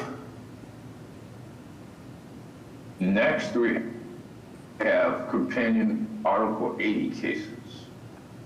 The first is case BOA 1822716 with the address of 52 Plimpton Street. Along with that, we have case BOA 1822720 with the address of 65 to 79 Wareham Street. If the applicant and or their representative are present, will they please explain these to the board? Good morning, members of the board. My name is Josh Brandt, and I am the developer of the project, and wanted to walk you through the project at 52 Plimpton Street. Next slide, please. This project is 44 new residential units, 8 of which are affordable artist live-work units, which puts us over the 17% minimum on affordability, both by percentage of unit count. We're actually at 19% of the building square footage. The project has garnered a lot of community support, and for good reason. It includes a arts gallery and community cultural space on the ground floor that supports the Artists Live Works use and also supports the history of artists in this neighborhood. That indoor space is then connected to an outdoor sculpture garden that will be an extension of the gallery and community space during warmer months. It has contextual design that has been had a number of advisories already with the Landmarks Commission. We are going to be improving the public realm in the form of a complete streets compliant sidewalk in front of the building, as well as extending the sidewalk beyond our property down to Albany Street, where there's no sidewalk currently. We have 44 bike parking spaces and up to 19 vehicle parking spaces. We have a payment to the Boston Transportation Department Blue Bike program, and during our Article 80 process, we had 100% community support, and I believe we have support today from Newmark Business Improvement District, as well as Blackstone Franklin Neighborhood Association. Environmentally, it's an all-electric building. It is climate resilient in the form of compliance with the sea fraud zoning overlay. We are going to be building it to a passive house standard, and we are going to be exploring and looking very hard at on-site renewable energy, as well as 3 new trees. Next slide, please. So the site is located on Plimpton Street between Harrison and Albany. And here you can see sort of kind of below to the right of the building, the section of the sidewalk that will be completed beyond our property line. Next slide, please. So there's currently parcels all in common ownership, and that part of the companion variance that is next up on the document is to redraw the lot lines. Next slide, please. So that we end up with two parcels, one supporting 52 Plimpton Street, which is on the lower half of the page now, and then to enable potential future development of the three existing buildings that front on Wareham Street. Next slide, please. The garage is underneath the building, accessed by a ramp along the left side of the property.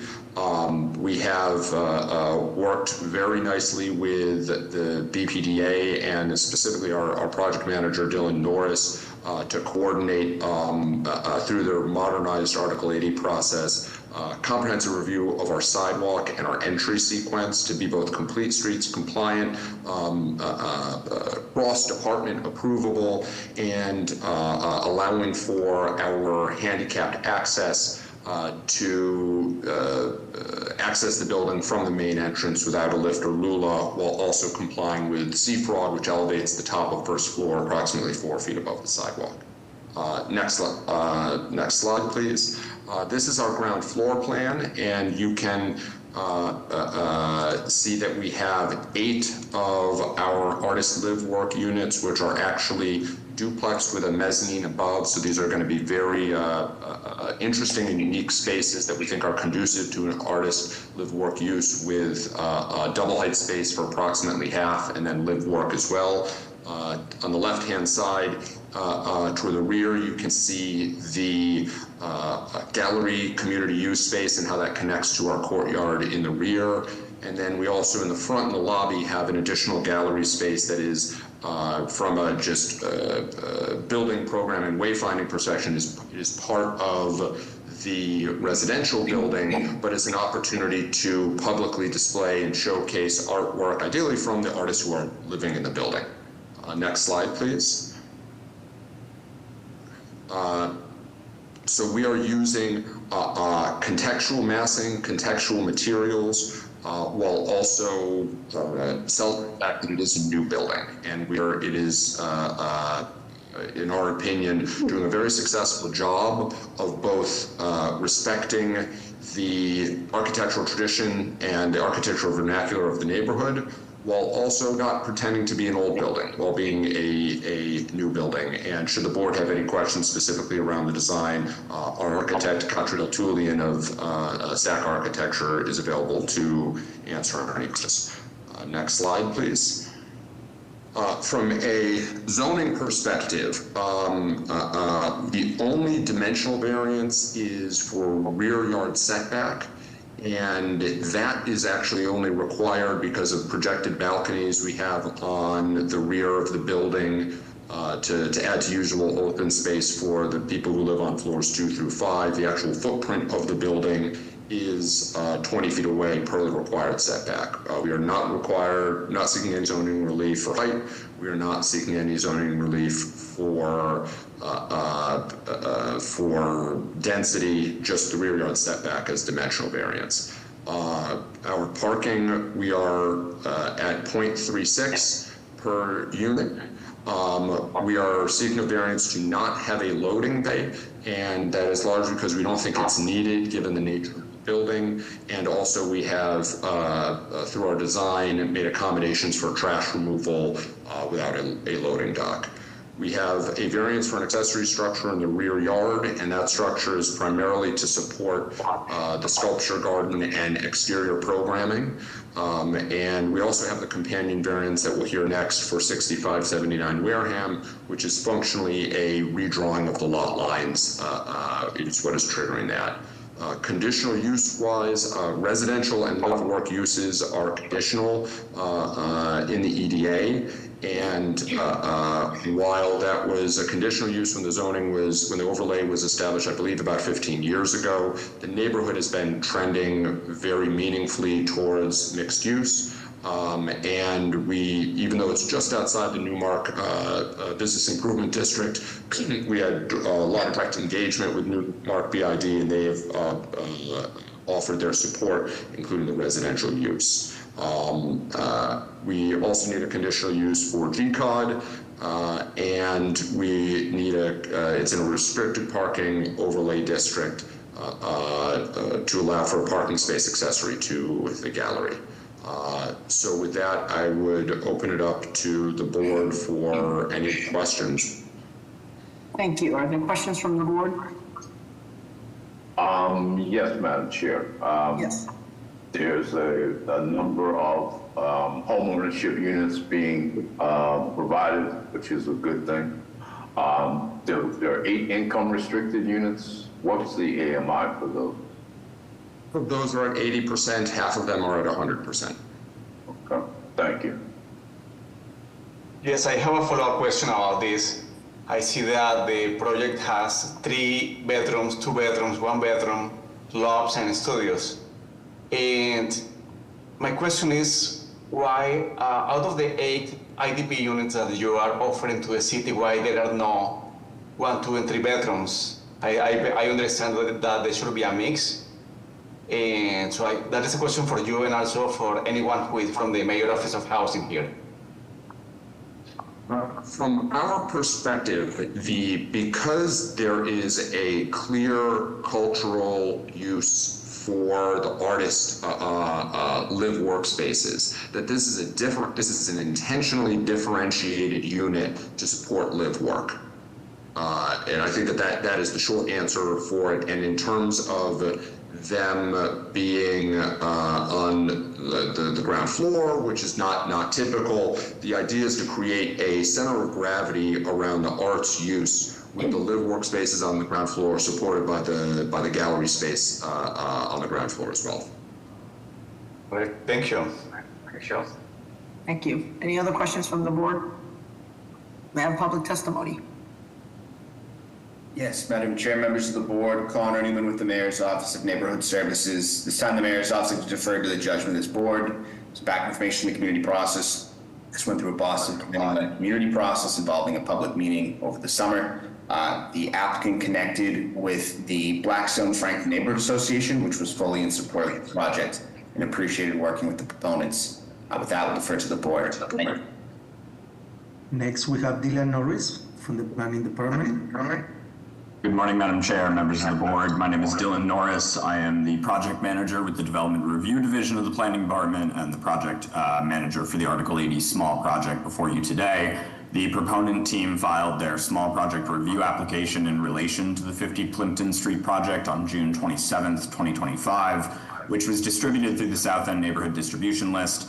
The Planning Department also sponsored and hosted a virtual public meeting on July 23rd. Public meetings were posted on the Planning Department calendar and website advertised in the local newspapers. Email notifications were also sent out to subscribers of the South End neighborhood email update list. Local elected officials and their staff were also notified of the meeting. The comment period for the small project review application closed July 28th, 2025. The public meeting was well attended and the project well received. During the course of the comment period, the project received 11 letters of support from the community and 0 letters of opposition. The project was then reviewed and brought before and approved by the Planning Department Board on November 12th, 2025. I am happy to answer any questions that the members of the board have related to the Article 80 process, and we defer to your judgment. Thank you. Thank you. Thank you. Next, we have Cindy from Councilor Flynn's office. Thank you, Madam Chair. Members of the board, this is Sydney from Councillor Flynn's office. Councillor Flynn went on record in support in November at the BPDA board with this project and would like to go on record in support again today based on feedback from the Blackstone Franklin Neighborhood Association. Thank you. Thank you. Next, we have Christian Simonelli. Good morning, Madam Chair, members of the board. Christian Simonelli, Boston Groundwater Trust, and we have G-card letters for 52 Plimpton Street and the companion case 65 to 79 Wareham Street. Thanks. Next, we have Minor Perez. Thank you, Mr. Ambassador. Madam Chair, members of the board, this is Mayna Perez, Executive Director for the Carpenter Labor Management Program with the Carpenters Union. Just want to go on record in support of the project and remind the developer to kindly hire subcontractors and general contractors that meet community standards and will hire our Boston residents in this project. Thank you. Thanks. And next we have Jessica Burko. Good morning, everyone. My name is Jessica Burko. I am commenting on 52 Plimpton Street. I am a working artist with a studio on Wareham Street for 20 years, and I'm the president of the board of the United South End Artists, and I want to wholeheartedly support this wonderful endeavor. Thank you. Thank you. And we have Ben Murphy. My name is Ben Murphy. I'm with the Newmarket Business Improvement District. The Newmarket BID is a representative group of all of the property owners, residents, and businesses in the Newmarket area. As was mentioned earlier by Joshua Brandt, this project is just outside of our physical borders, but they have been very engaged in bringing it before us nonetheless. We are very much in support of this project. Normally, Newmarket would not be thrilled about the conversion of an industrial building into residential, but seeing as the building has been historically underutilized and is incorporating a significant amount of maker space, we're happy to make an exception for this project and fully support it. Thank you. Madam Chair, there are no additional comments. Okay, with that, may I have a motion?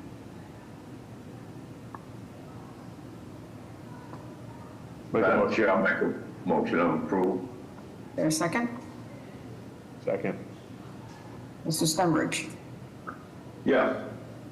Mr. Valencia? Yes. Mr. Langham? Yes. Ms. Wewell? Yes. Mr. Collins? Yes. Ms. Barbarossa? Yes. Chair votes yes, motion carries. Madam Chair, before we move on, it's 11:33, so at this point, I'll ask if there are any requests for withdrawals or deferrals from the 11:33 discussion case.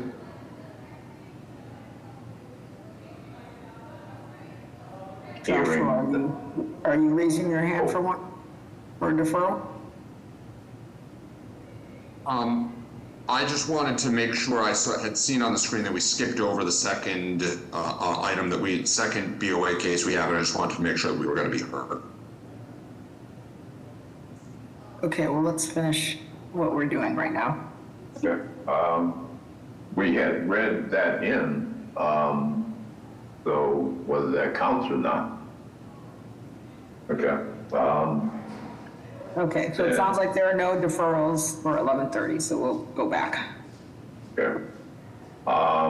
So I believe we're referring to case BOA 1822720 with the address of 65 to 79 Wareham Street. And to confirm, Mr. Stenbridge, you had read that as a companion case already, correct? That is correct, Madam Chair. Okay, so that's what we voted on. Thank you. Please proceed. Okay. So with that, we'll then return to the 11 a.m. cases, and we will be going to case BOA 1721560 with the address of 323 Washington Street. This is a canvas case, so we'll ask if the applicants and or their representative are present to present to the board. Yes, we are present. Please state your name and address for the record and proceed. Yep, thank you, Madam Chair and board members. I'm Ezra Parzibak, a business consultant helping Josh Gomes, who's also present with Campus Licensing. This is Josh's one-stop shop, a convenience store since 2019 that was approved to add legal cannabis by the BCB in December 2025, and it got its host agreement in January. In going through the process, Josh determined that the landlord, and we can actually scroll down to the drawing if you would, the floor plan. There it is. Thank you. He determined that the landlord only had 323 Washington for his building, which includes a currently unused tenant space. So Josh formally changed his space to 323A. So in the drawing here, you can see that this is actually what the exact footprint of the current convenience store is. And the only changes that were made were to add the little room that is titled Vault in the kind of central right part of the drawing. And below that is an ID check where a second door was added.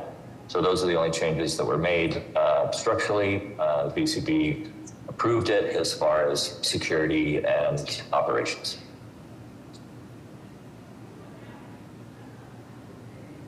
Can you confirm, so this is converting from a sort of a general kind of a, I don't know if it was a convenience store or something else, to solely cannabis or adding cannabis? Yeah, that's a good point. The original intent is to add cannabis because it's a smoke shop. So it kind of already had a over 21 section in the back, and it did sell food and things up front. The Cannabis Control Commission has now allowed food to be sold in stores because they're preparing for the social consumption regulations. So essentially, Josh has turned this into a convenience store, or proposes to turn it into his same convenience store that's adding cannabis, removing tobacco, because you cannot sell tobacco and cannabis in the same facility. So we're removing tobacco, and then his convenience store slash cannabis store will be 21 and over. So it's sort of the first of its kind in Boston to just try and create a model of a convenience store that is compliant with the state regulations for cannabis. So you can still go in and get chips and soda, and you can get cannabis, but you are required to be 21 and over. So can you talk a little bit more about the security aspects then? Because, obviously this is a little bit different than we've seen before. You're commingling things. For sure. Yeah, so if you look at the far right of the drawing, that's the entrance. There will be an ID check person, a security guard outside who checks IDs right upon entering. You also see a white rectangle in the middle of that first space. That is a little counter where a employee sits, and that purple space there is where the non-cannabis products will fit. So there'll be shelves. That is literally what it is right now. There's shelves, and that's where chips and soda and things are sold. And then if the customer only wants those products, they buy it and they leave. If they also want cannabis products, they go back to the back of the store through the ID check little area. And then in the green center part, you see another white rectangle perpendicular. That is the point of sale area for cannabis. The vault there is obviously where it's stored. There's going to be another employee that's in the back at the point of sale area there. And then the rest of the hall where the skinny hallway is to the left, and then all of the corridors and bathrooms, etc., those are all private back of house facilities. And what hours of operations? Josh, chime in if you have this better than me, because you're currently operating. Josh, is it 10 to 7, I believe, are the hours? Or you're going later? Sorry, 10 to 9 p.m. So that's you're changing the time to make it later, or is that already the time? I believe the time is actually 10 to 9 p.m. And Josh, if you're on here and you can, if that's incorrect. I know it's not 7 because it goes later. Thank you. 10 a.m. Other questions from the board? Madam Chair, I just have a quick clarifying question. So I think you kind of lost me after the shop.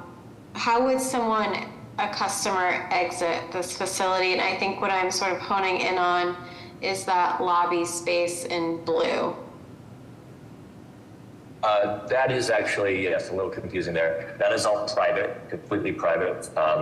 The reason why that's called a lobby is because the doors on the lower part of the drawing go into the tenant space that is next door to them. That tenant is a hair salon. They can go into the back lobby because they are tenant only, and they can access those ADA bathrooms. But they do not have access to the store. That is only for tenants of the building. It's a common space. And so any customers that enter from the right-hand side of the facility go in through the purple space, through the ID check, into the sales floor area, and then they go back out the ID check when they are finished with their purchase. Okay. Back out the front door, just like a regular convenience store that you go in this one door and you go out that same exit door. So anything to the far left of the drawing is all completely private space. Okay. Yeah, I think just kind of honing in on the ID check area, if people are going in and out, how will that be secured if customers are exiting through there as well? I think there's typically sort of locks on the door and people have to be buzzed in. Will it work that way? Mm-hmm. It is, though, the person at the front of the store will buzz them into that first ID check area. And that secondary door does stay closed, but it's got a window. So in fact, I think Josh there is a third employee so that person, there's an ID check person there. So essentially there's four, one at the front door, one at the first point of sale area, one person who is running the sales floor and making sure the ID check happens. They don't have to technically have their ID check at the second ID check door, but that person buzzes the people in that secondary door. And then there is the fourth employee, the fourth employee that is at the point of sale. So it's a very tiny operation. He currently, serves his neighborhood, and we've sort of done calculations about how many customers he gets now for his CBD products and tobacco products. There are dispensaries nearby, and a lot of dispensaries, we've gotten a little saturated in Boston, so we don't anticipate, droves of people in here. It's just maybe, a few people per hour that come in and leave. So we anticipate that it's going to be more like a small convenience store and less like a big retail dispensary that serves hundreds of people a day. Okay, thank you. Right. Thank you. Any other questions from the board? Let's take public testimony. Yes, Madam Chair, members of the board, Connor Newman with the Mayor's Office of Neighborhood Services. This time, the Mayor's Office would like to defer to the judgment of this board. Some back information on the community process. ONS had hosted a butters meeting on July 23rd. It was well attended.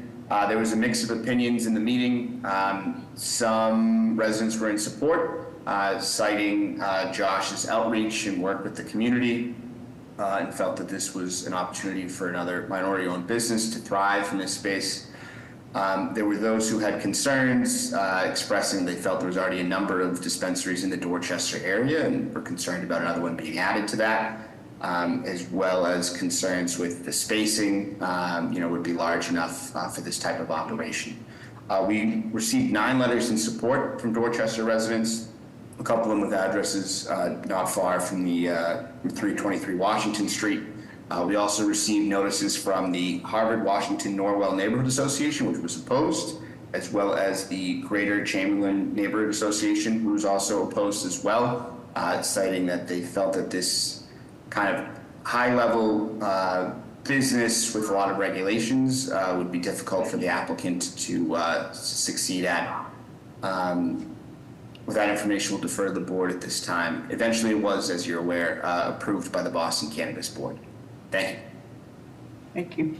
Next, we have Anastasia.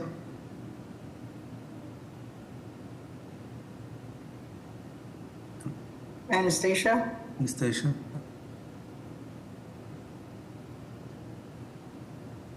Keep going. Well, there is another person who wrote a comment on the there is an opposition. Not sure if this is part of like some of the comments from the community process, right? Can I ask, are there any other raised hands? No, Madam Chair. There is another person now. Moira or Marilyn? Okay, yeah, I'm just wondering, can you hear me? Yes. Okay, Yes, we perfect. can. So I am also, we sent a message also in from Four Corners Main Street where we were like very, very concerned, along with the fact that there are those two churches on either side, actually 3 churches in the neighborhood. It's a convenience store. We definitely, as a Main Street, want to see all of our local small businesses thrive and do well. But I just think as we are cleaning up the Four Corners area, we're really disturbed and troubled that that it even passed, that it went through, that the commission approved this. But we don't want children going into this establishment to buy soda or whatever, you know. And then there's this dispensary that people have to walk past them to get to. It's just a bad idea, period. And I just wanted to convey that and just speak. I know many of our surrounding neighborhood associations opposed it. So it's not even clear to me how this even passed, but that's beside the point. It did, and this is where we are now. We are not approved. We're not in, we just don't want anything like that to happen in that area. I think he's doing fine as he is, but a dispensary, there's one like around the corner, not a good idea. So thank you for hearing me. Thank you. And Madam Chair, Anastasia from Councilor Morrell would like to go in opposition. Okay.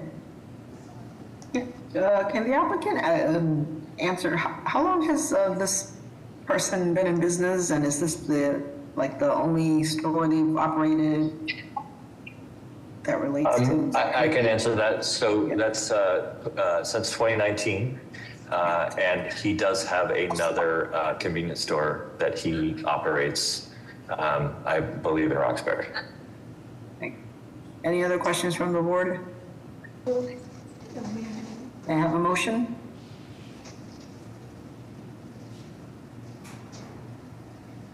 If I could provide one last point of reference, if possible. Quickly. Just that he is a social equity applicant who is the recipient of a grant, and he's slated to get a $200,000 grant, which he can only apply to this business. So this will, that grant from the state will provide a lot of benefits to the actual, cosmetics of the front of the store.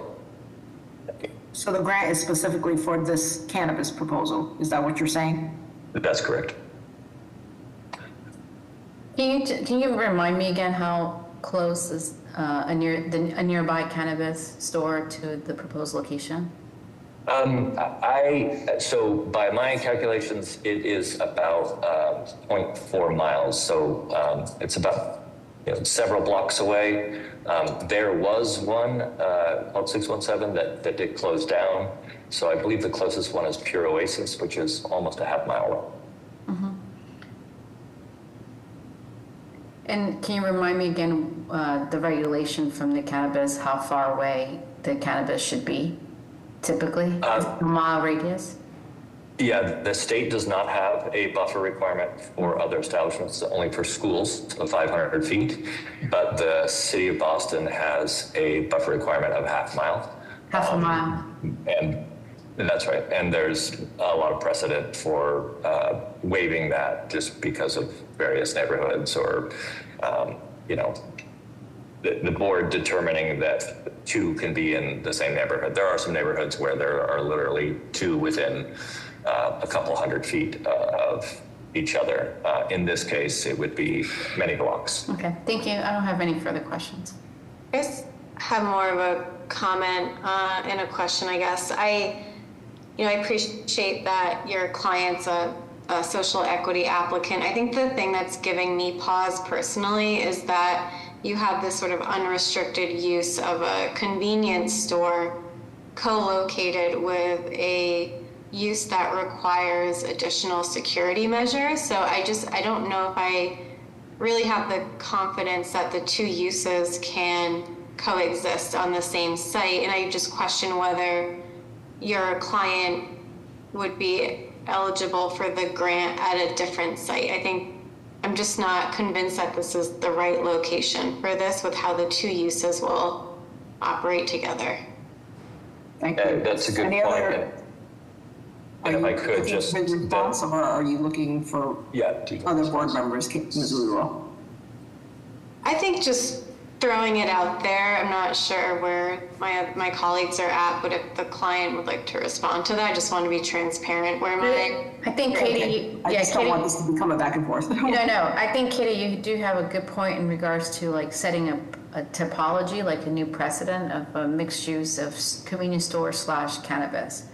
Has that, do we have that in existence currently in the city of Boston?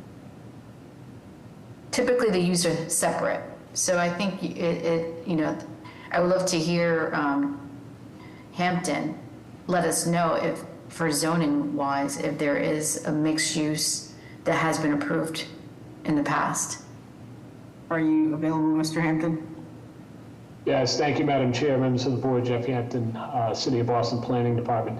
This is the first that I can recall where this is going to be in addition to an existing use, specifically the convenience store use.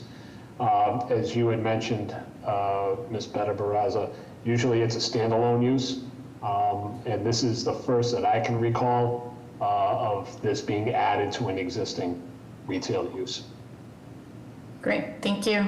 Thank you. I don't have any further questions. I think we're good. Can I make a comment on that? Yes, please. Yes, I was just sitting there listening to what they were saying. To me, the neighborhood is kind of against this. That doesn't sound really good, a variety store and a cannabis, because a lot of the children that lives in the neighborhood's gonna go back and forth in that store. So me, myself, I just have to say I'm against this. Okay, any other feedback from board members before we have a motion? Madam Chair, I'm happy to put forth a motion. Please. I'm going to put forth the motion of denial without prejudice. Like I said earlier, I just don't think this is quite the right site for this, and I don't know if within this existing confines and layout that the two uses can operate together. So those are the same concerns I echoed earlier, so that's the motion I'm putting forward. Thank you. Is there a second? Second. Mr. Stenbridge. I'm going to vote no. I believe that from what I've heard, I think they have enough measures in place to take care of this. It's one thing to have to start a standalone business on its own along these lines. It makes it, yes, maybe not the right thing to say more convenient, but more, but in terms of getting things going. So I'm going to vote no. Okay. Mr. Valencia. Well, I will vote yes. There are similar establishments in the area. So I think based on the community feedback about this location, I agree with the motion. Mr. Langham. I vote no. The motion. I'm sorry. I'm sorry. Oh, yes. I'm sorry. Thank you. Yes, ma'am. Ms. Wewell. Yes, and for the reasons I stated earlier, but that I hope your client can find another space that's better suited to this and utilize the grant. Mr. Collins. Yes. Ms. Betta-Barraza. I'm going to vote yes. I don't think location is an issue. I think it's more of a zoning issue in regards to use and setting precedent.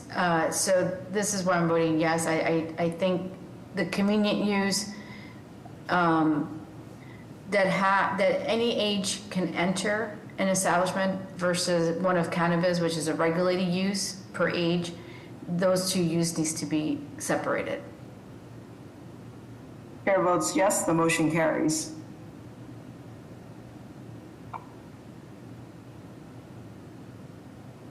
Next, we have case BOA 1818661 with the address of 5 Ashland Street. If the applicant and/or their representative are present, they please explain to the board. Good morning, Madam Chair, members of the board. My name is Charlie Tevden. I'm an attorney at 15 Broad Street, Boston. I'm appearing on behalf of the applicant, Sean George of Certified Boston, and the developer, Raymond Bogos of Bogos Properties, LLC. The existing property at 5 Ashland Street contains a 2-family residence in some disrepair on a 16,374 square foot lot, which is 75 feet wide by 204 feet long.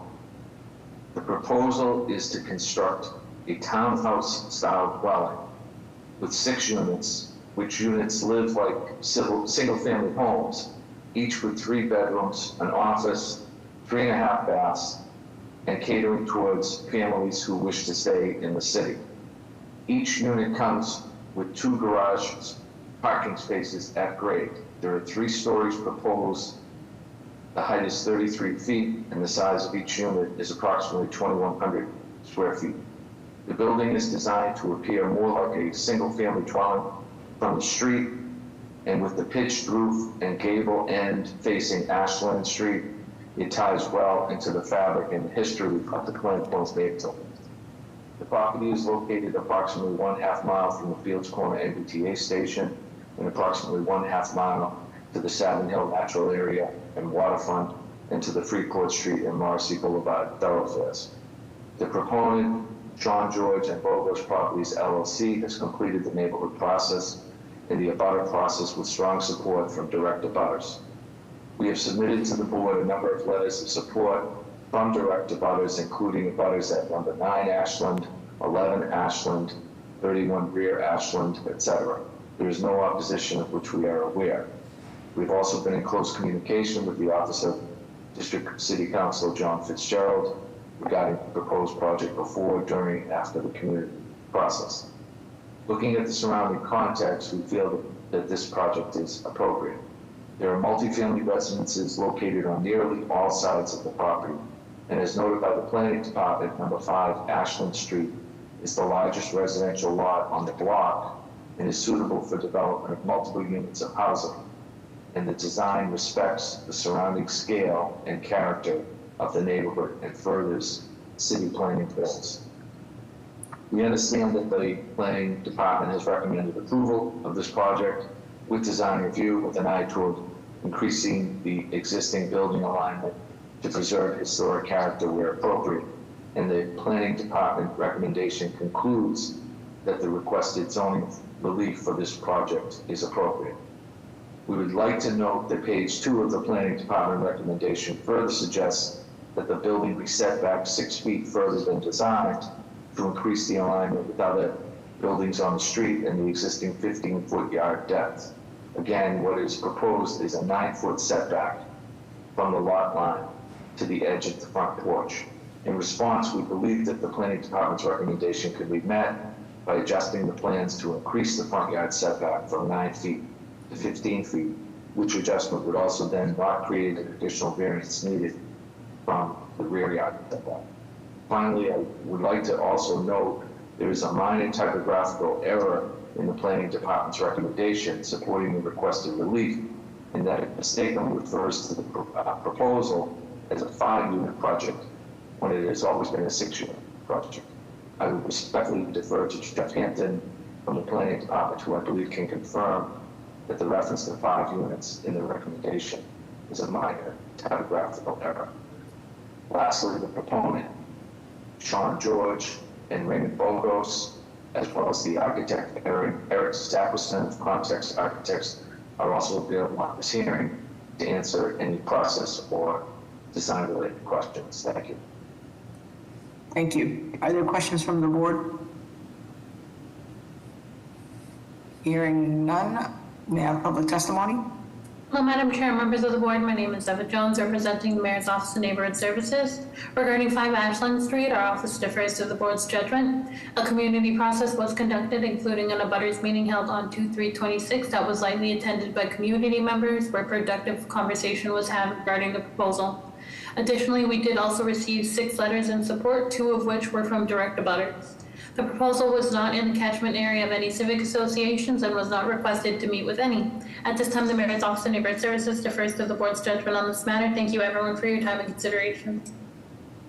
Hello, Madam Chair, members of the board. Liam Remus from Council Fitzgerald's office. Our office would like to go on record in support of this proposal. Thank you. Thank you. Madam Chair, there are no additional comments. Okay, with that, may I have a motion?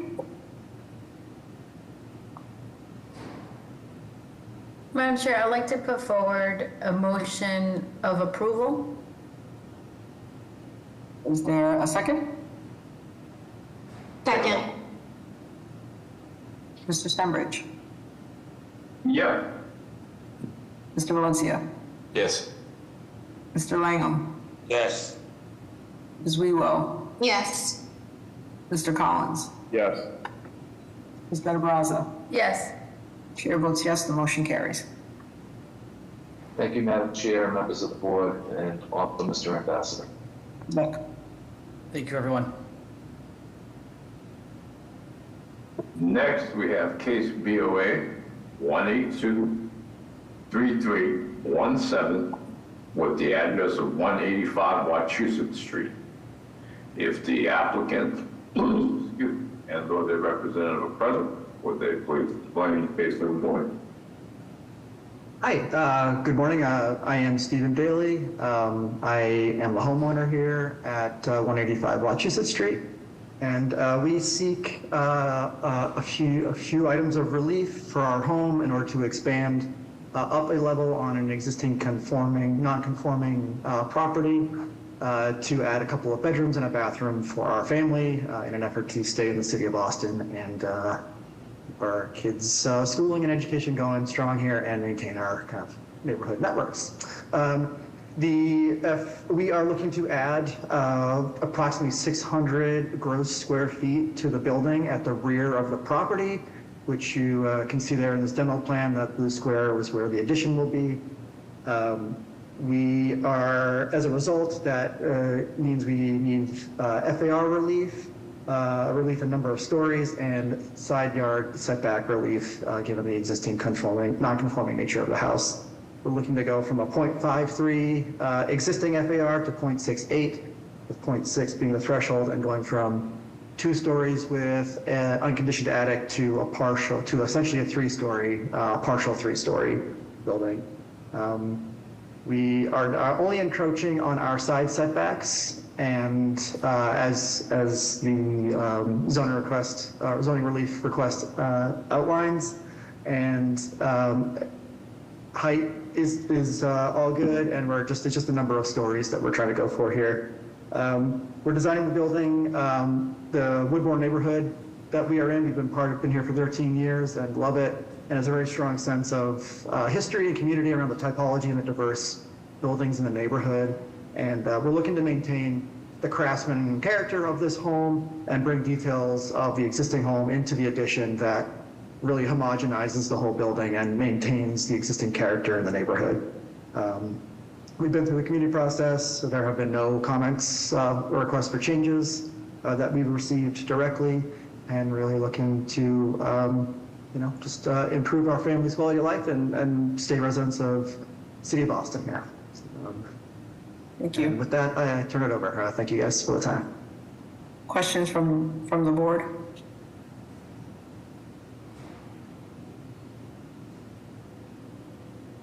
Hearing none, may I have public testimony?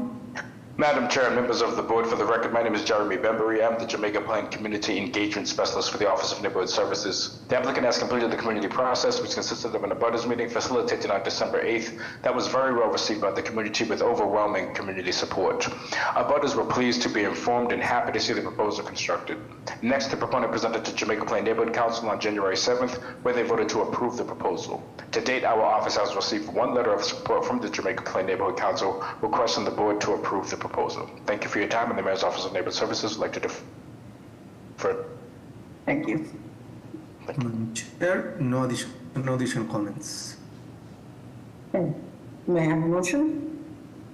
Madam Chair, I'd like to put forward a motion of approval with BPD design review, paying special attention to the third story addition roof geometry to make it work in alignment with its neighboring context. Is there a second? Second. Can I respond to that comment? If that's No, we're taking the vote. okay, sorry. Mr. Stembridge, Yes. Mr. Valencia, Yes. Mr. Langham, Yes. Ms. Wewell, Yes. Mr. Collins, Yes. Ms. Better Baraza. Yes. Chair votes yes, the motion carries.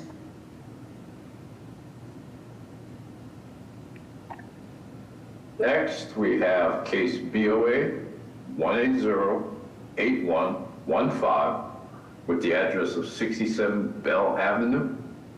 If the applicant and/or their representative are present, would they please explain to the board? Thank you, Mr. Stembridge. Good afternoon, Madam Chair, members of the board. I want to thank you all for granting us time to speak on this proposal at 67 Bell Ave in West Roxbury. With me this afternoon is Antonio Ferrara, who is the proponent. 67 Bell Ave, it's 1F6000 zoning, lot size is 3,600 square feet. Project's pretty straightforward. It's a proposal to construct a single-family home upon an existing vacant lot. The proposed house would be 2.5 stories, comprised of 4 bedrooms with 2 off-street parking spaces. The total living area is approximately 1,743 square feet, and this will provide a home ownership opportunity on a currently unutilized lot. The dwelling itself will fit into the context of the community, which is primarily made up of single-family homes. This proposal went through a full community process with an abutters meeting, as well as a meeting for the West Roxbury Neighborhood Council Zoning Committee, who unanimously supported this proposal. Additionally, outside of that, we have provided the board, as well as ONS, the 16 letters of support, I think 10 of which come from Bell Ave, which is really not a long street. As far as the violations, the only real violation we have on this project is FAR. Allowed in this neighborhood is a 0.4. We are at a 0.48. You can notice that we have everything else existing because of the undersized lot, but we don't have a rear yard. We do not have side yard violations because the developer and architect work directly with the community to work all that out. And the front yard violation required is 20 feet. We're at 13. And that, as you can look for the BPDA recommendation of approval, also states that that is consistent with what's in the neighborhood. I'm happy to answer any questions. Appreciate the opportunity. Thank you. Are there questions from the board? Hearing none, may I have public testimony? Madam Chair and board members, Ziggy Johnson with the Office of Neighborhood Services. This applicant completed an abutters meeting on January 22nd where abutters were supportive. No concerns were raised. The West Roxbury Neighborhood Council is supporting this application, and our office has received 15 letters of support, all from abutters that have been forwarded to the board. With that background, our office defers judgment to the board. Thank you. Thank you. Madam Chair, we don't have additional comments. Okay. With that, may I have a motion? Madam Chair, make a motion of approval. Is there a second? Second. Mr. Stembridge, Yes. Mr. Valencia, Yes. Mr. Langham, Yes. Ms. Wewell, Yes. Mr. Collins, Yes. Ms. Better Baraza. Yes. Chair votes yes, the motion carries. Thank you, everyone. Enjoy the rest of your day. Thank you. Next, we have case BOA 1803940 with the address of 40 to 42 Ashford Street. If the applicant and/or their representative are present, would they please explain the case to the board? Good afternoon, Madam Chair, members of the board. I'm attorney Jacob Taylor with Klein Hornig at 101 Arch Street, representing Alston Brighton Community Development Corporation. We're here today to request relief under section 9-1 for extension of a non-conforming use in connection with the rehabilitation of the affordable housing development located at 40 to 42 Ashford Street in Alston. Alston Brighton CDC plans to renovate the building to update the interior of the units, incorporate energy efficiency upgrades, and provide a fully accessible kitchen on the first floor level. Mayor's Office of Housing is providing funding for these renovations, and as part of the renovations, a one-bedroom unit would be converted to an SRO unit to make space for the new kitchen, which our architecture team will show you renderings of. As part of we're requesting the relief for the extension of the non-conforming use to formalize the occupancy as 10 SRO units, 1 studio unit, and 1 one-bedroom unit. The history of the official occupancy of this structure is a little bit complicated. Records indicate that the property was operated as an SRO or lodging facility going back to the 1940s. Alston Brighton CDC acquired the property in 1991 and has operated it as affordable housing for individuals since that time. It was initially operated as housing for persons with HIV and AIDS, but it's no longer targeted for this population. Since ABCDC or Alston Brighton CDC has acquired the property, it's included a studio and 2 one-bedroom units. Records within the building jacket are inconsistent as to the number and the makeup of the units. A 1992 determination by ISD listed the occupancy as 11 lodging units, but other records from that time and earlier show 12 lodging units or 11 lodging units and a larger unit. And in connection with the proposed renovations, we are requesting relief under 9-1 to formalize the post-renovation occupancy as it will exist at that time, with 10 SRO units, 1 studio unit, and one one-bedroom unit. Alston Brighton CDC has engaged with the community regarding the renovations and the proposed change in the occupancy. They've met with the Alston Civic Association on February 18th. No objections were raised from neighbors or from the Civic Association, and the Civic Association has submitted a letter in support of the project. Senator Brownsberger, Representative Honan, and Councilor Braden have also submitted letters of support. And with that, I'll turn it, unless the board has questions at this time, I'll turn it over to the project architect, Shannon Finesti from Joy Square, to provide a very brief overview of the proposed renovations. Hi, I'm Shannon Finesti, an architectural designer with Joy Square Design. 40 to 42 Ashford Street is a proposed level 2 residential renovation that provides improvements to accessibility, opportunities to build community and social connections, and an extensive deep energy retrofit to reduce energy consumption. At the exterior of the structure, all existing finishes are to be removed and replaced with a continuous air barrier, rigid insulation, and new composite siding or roofing material. All windows and doors will be replaced, and the exterior decks will have new composite decking material. Within the site, new concrete walkways will be installed to provide an accessible entrance to the building, as well as a more permanent path to the trash receptacles at the rear of the building. At the interior of the structure, the existing floor plan at each floor will be minimally modified to improve egress.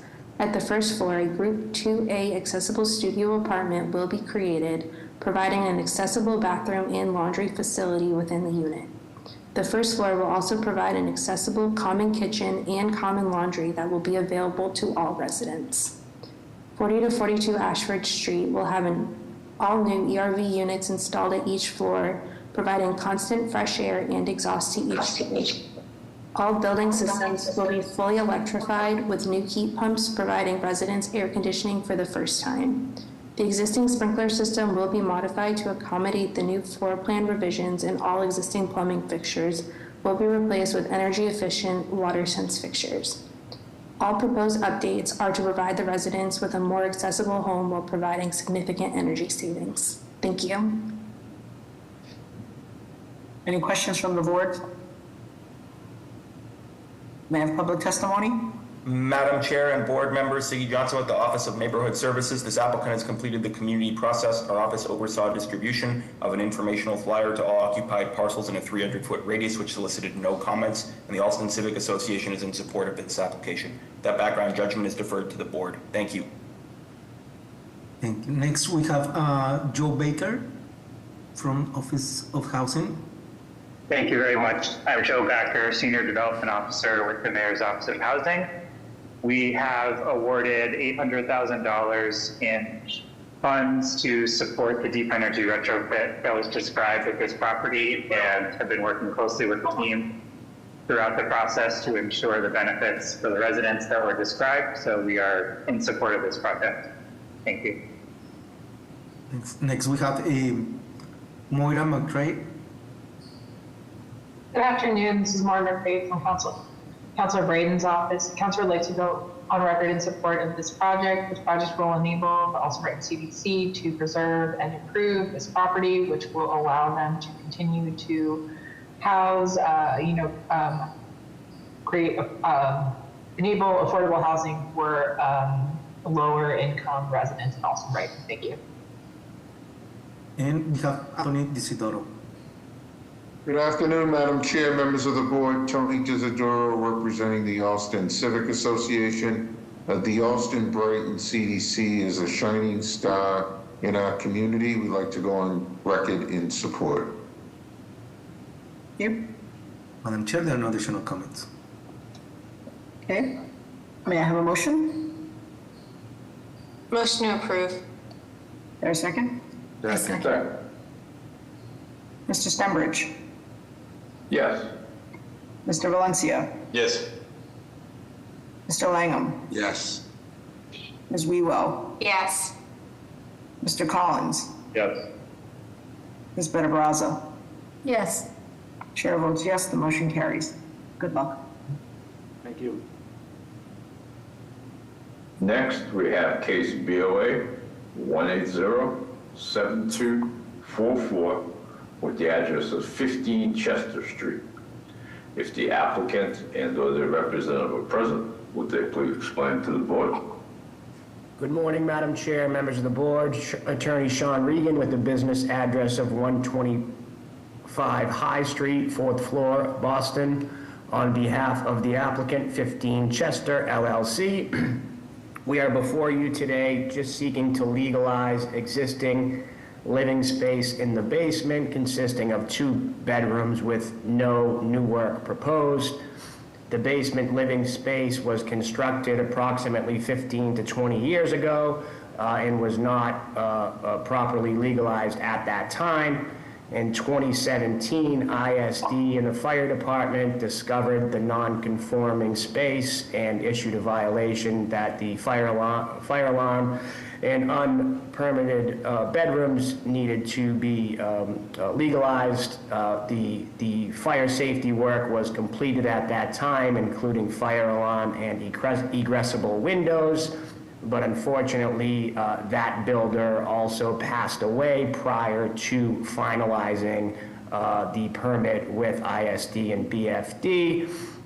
This year, ISD contacted the owners after an internal audit and realized that the permits were never properly closed out.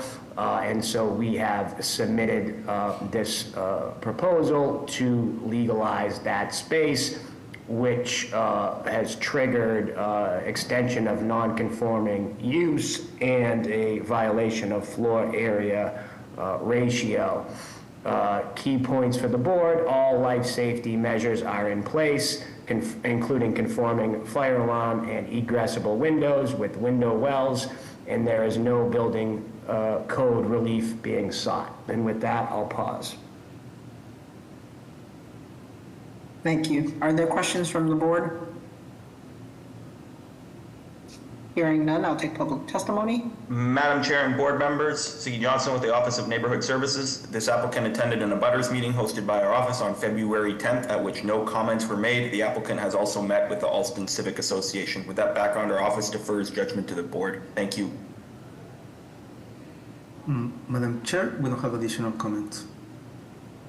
Okay, with that, may I have a motion?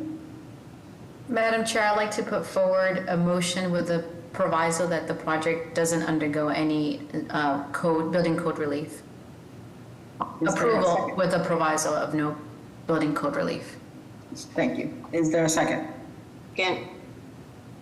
Mr. Stembridge? Yes. Mr. Valencia? Yes. Mr. Langham? Yes. Ms. Wheelo? Yes. Mr. Collins? Yes. Ms. Better Brazza? Yes. Chair votes yes, the motion carries. Thank you. Let's take a 15-minute break.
Stembridge.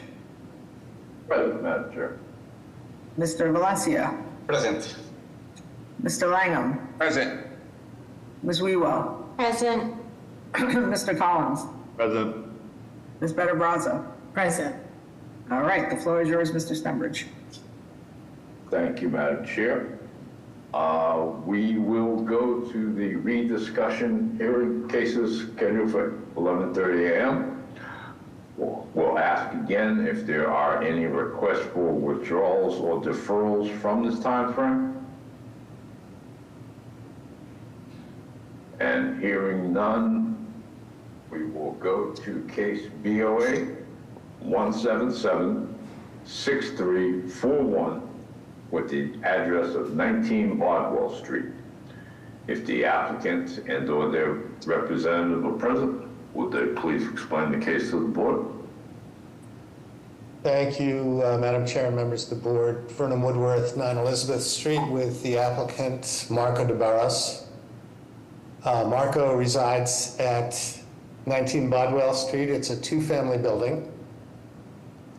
And I believe the board has heard the particulars previously. I'll just reiterate briefly that a deck on an existing garage and a awning on the side of the house, described here as a covered side entrance, were built without permits during the COVID pandemic.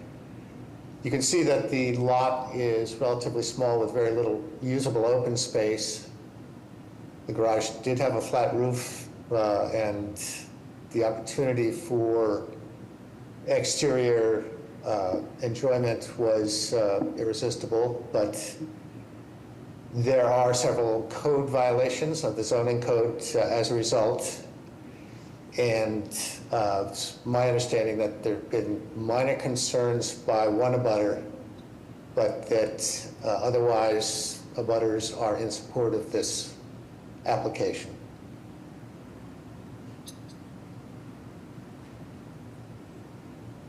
You can see from the floor plans the relationship to an existing exterior egress from the second floor unit, which also provides access to the roof deck, and the covering, the awning, I guess it's described that, or in this case, asphalt shingle roof,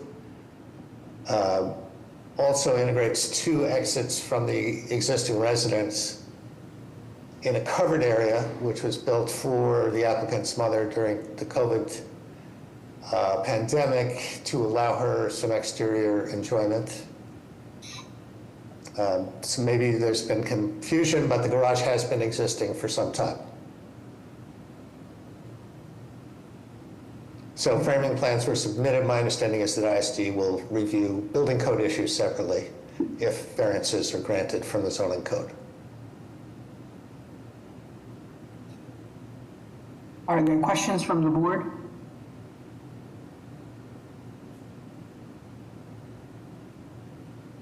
May I have public testimony?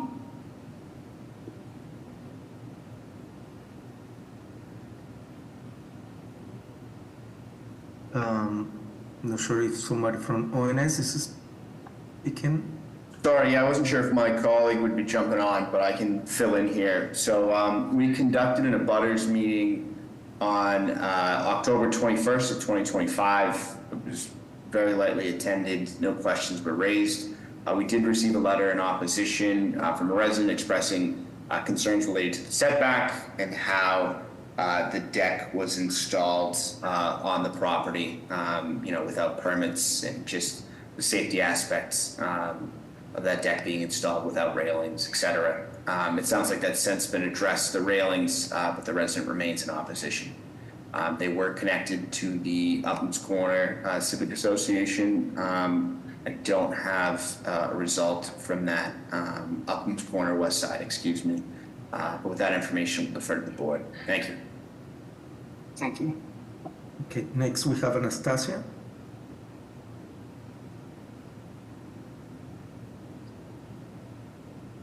Councilor Worrell's office, we cannot hear you.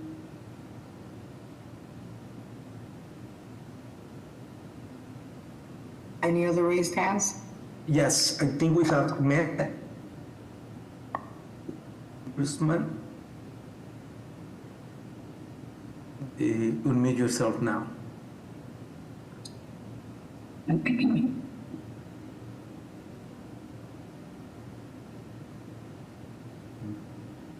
What's happening? But Mete, I'm not sure if you want to speak.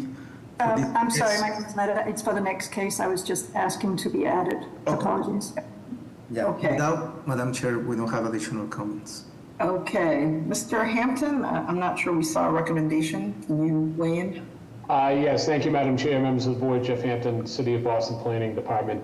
My apologies for not having it included in the package that was sent over to you. This was originally supposed to be heard on March 24th, and I don't believe that the appellant had shown up, so there was no deferral date given to us, so it just appeared on the agenda.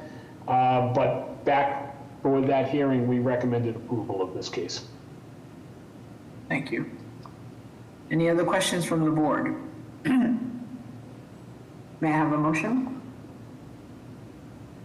Motion of approval. Is there a second? Second. Mr. Stenbridge? Yes. Mr. Valencia? Yes. Mr. Langham? Yes. Ms. Whewell? Yes. Mr. Collins? Yes. Ms. Barraza? Yes. Chair votes yes, the motion carries. Thank you very much.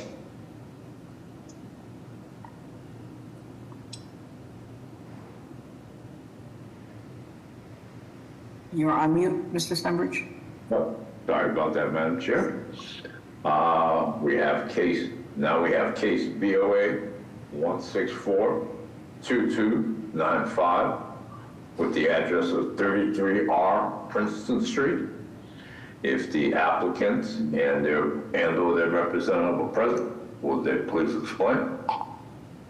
Yes, members of the board, Madam Chair, my name is Joseph Luna. I am the principal of Luna Design Group Architects. I'm representing Rick Barachi, the project owner. On 433 Rear Princeton Street, we had asked a continuance from the last meeting to do a little bit more investigation about the permitting, and kind of, to the best of my knowledge and ability, this is how I believe what happened.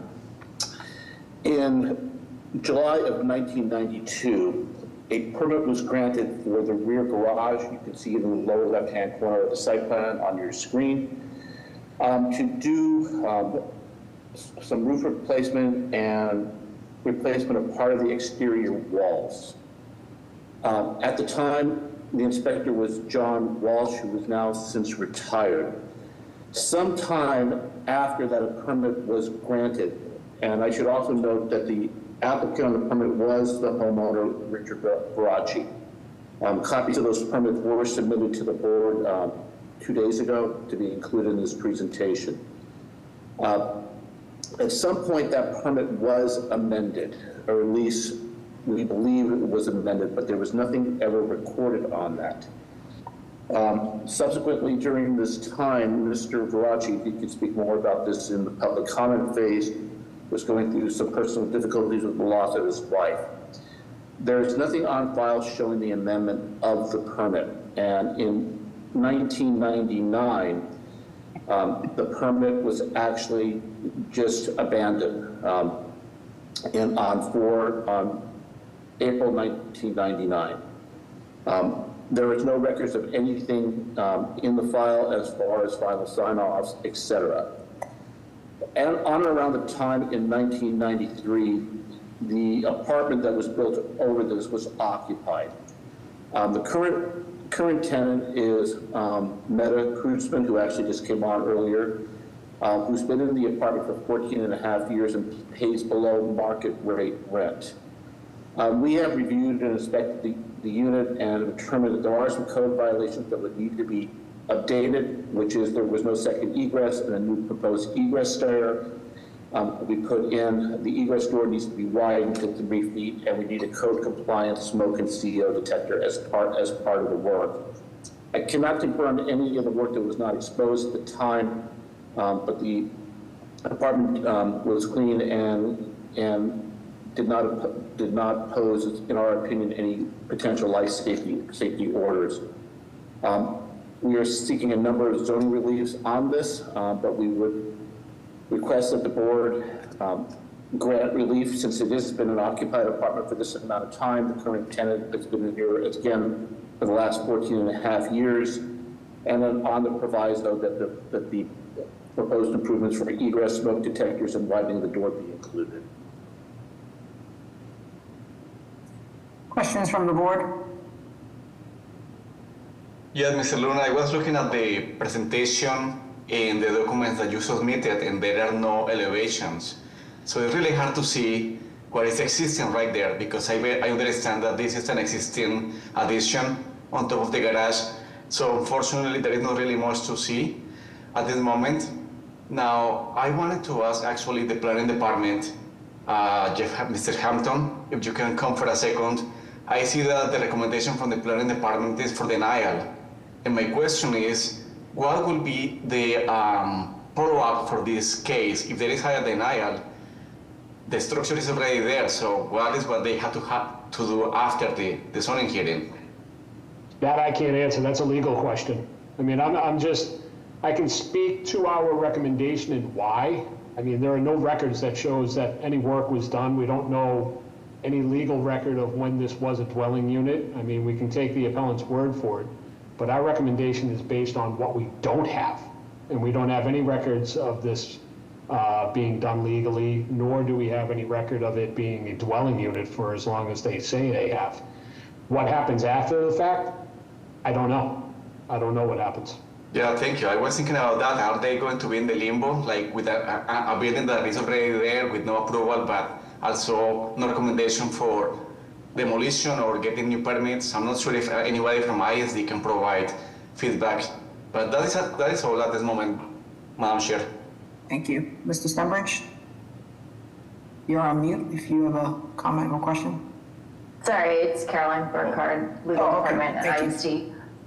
So he would have to restore it back to the original condition when it was not a dwelling. So they will have to remove the unit and just keep the garage if that was existing. Correct. Thank you. Other questions from the board?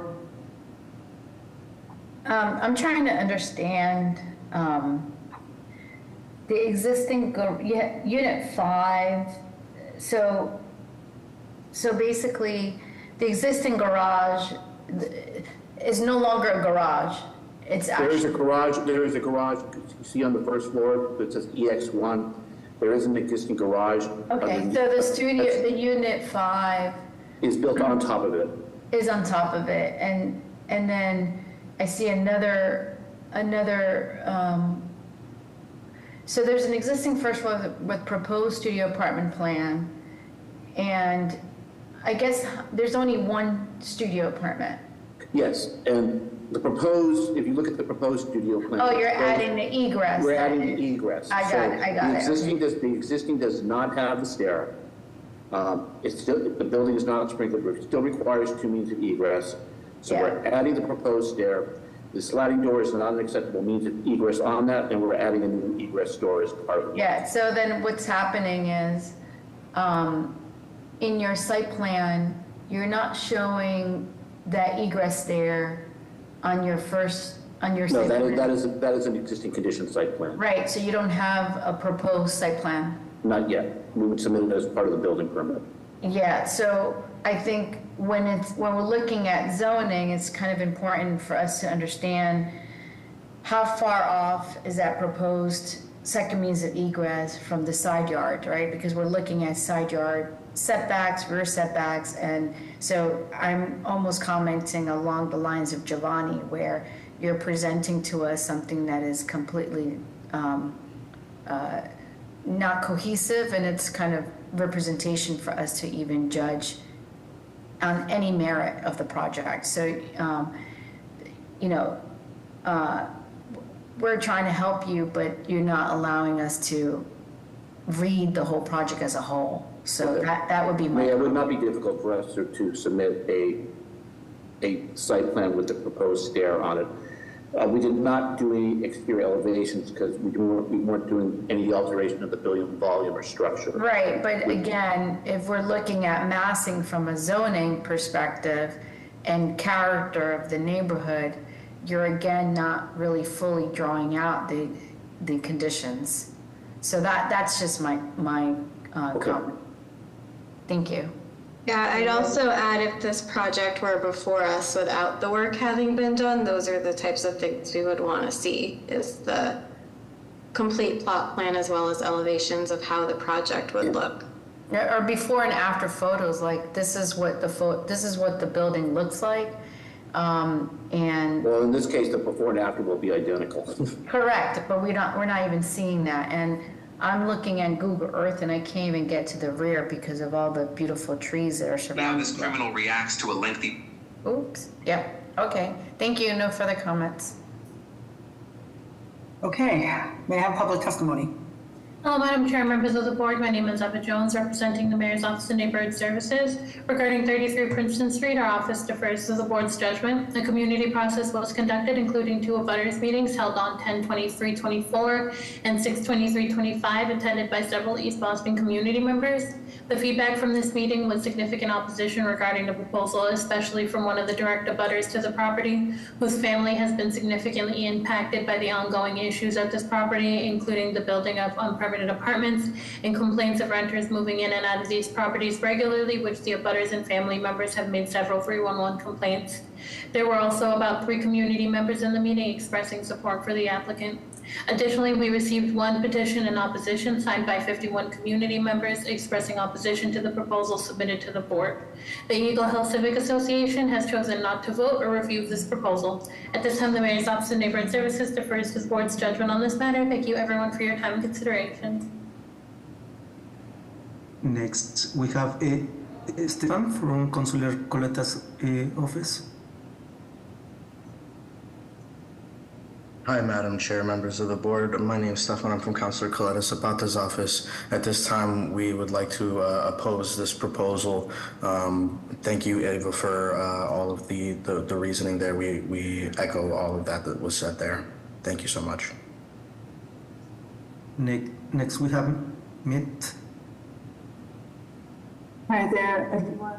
Madam Chair, board members. My name is Mette Kreutzmann. I live at 33 Princeton Street, East Boston. I am indeed the tenant in the studio apartment in this case. I would like to be recorded in support of granting this variance application. I've lived here since September 2011, almost 15 years. And this is a place I've lived the longest ever. It was then when I was looking, and it still is, very difficult to find affordable living places, space in Boston, and especially suitable for a 1-person household. And my home is in the back. It's away from the street. It offers a lot of light, a lot of air, peace, privacy, and big green trees. The neighbors in the main house and up and down the street, they're super nice, and I know many of them very well. We help each other out. And no one has ever complained to me about me living in the studio above the garage all these years. It's a great place to live, and I'm also very much committed to East Boston and the neighborhood. I have been saving. Okay, thank you. Madam Chair, can I have a follow-up question? Just for the record. So for the record, you're stating that you've been living in Unit 5, the studio apartment, for over 15 years. Almost 15 years. This September 15 years. Okay, and it's just now that it's got cited. Okay, thank you. Thank you. Any other raised hands? We don't have comments at the moment. Yeah, I have a quick comment.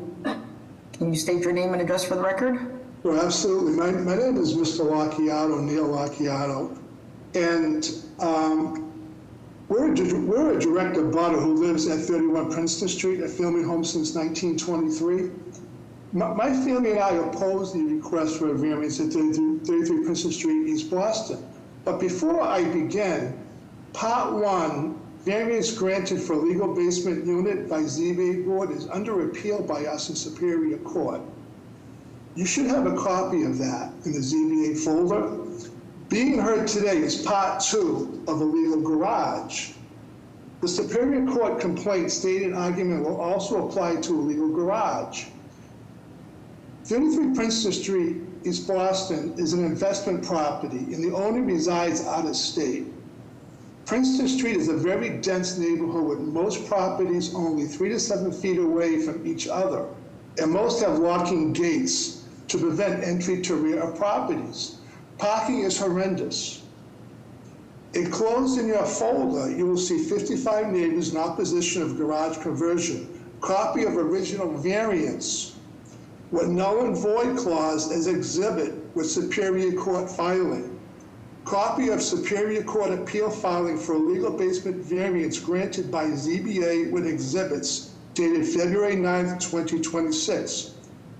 4, 3 Word documents explaining why any granting of zoning and variance relief doesn't meet any of the criteria necessary for such. Certified letters and emails with photos sent to city attorneys requesting removal in 2023. The applicant seeks to legalize an unauthorized garage to dwelling conversion that was the subject of criminal complaints filed by the city of Boston.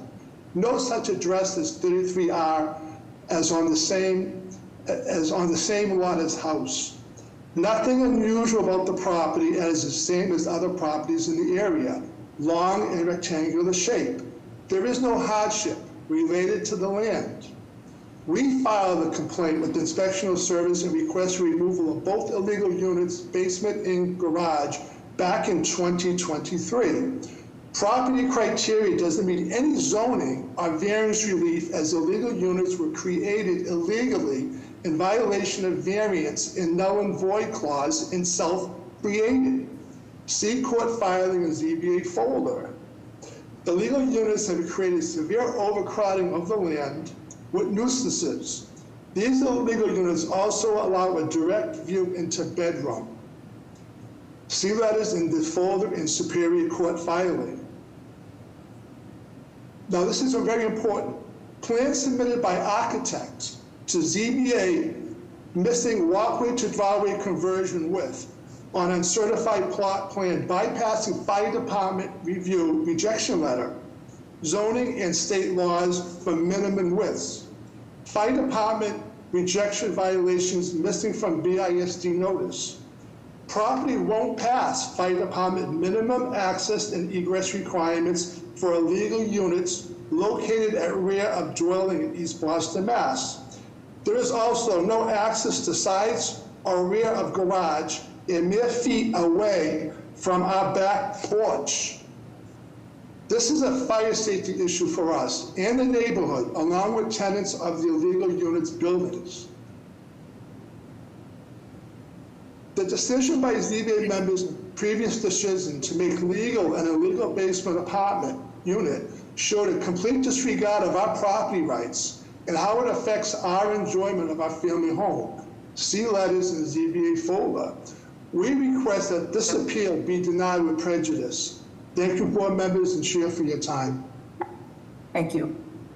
Madam Chair, there is one more person. Not sure if that just raised the hand. Okay, Richard Berrocci.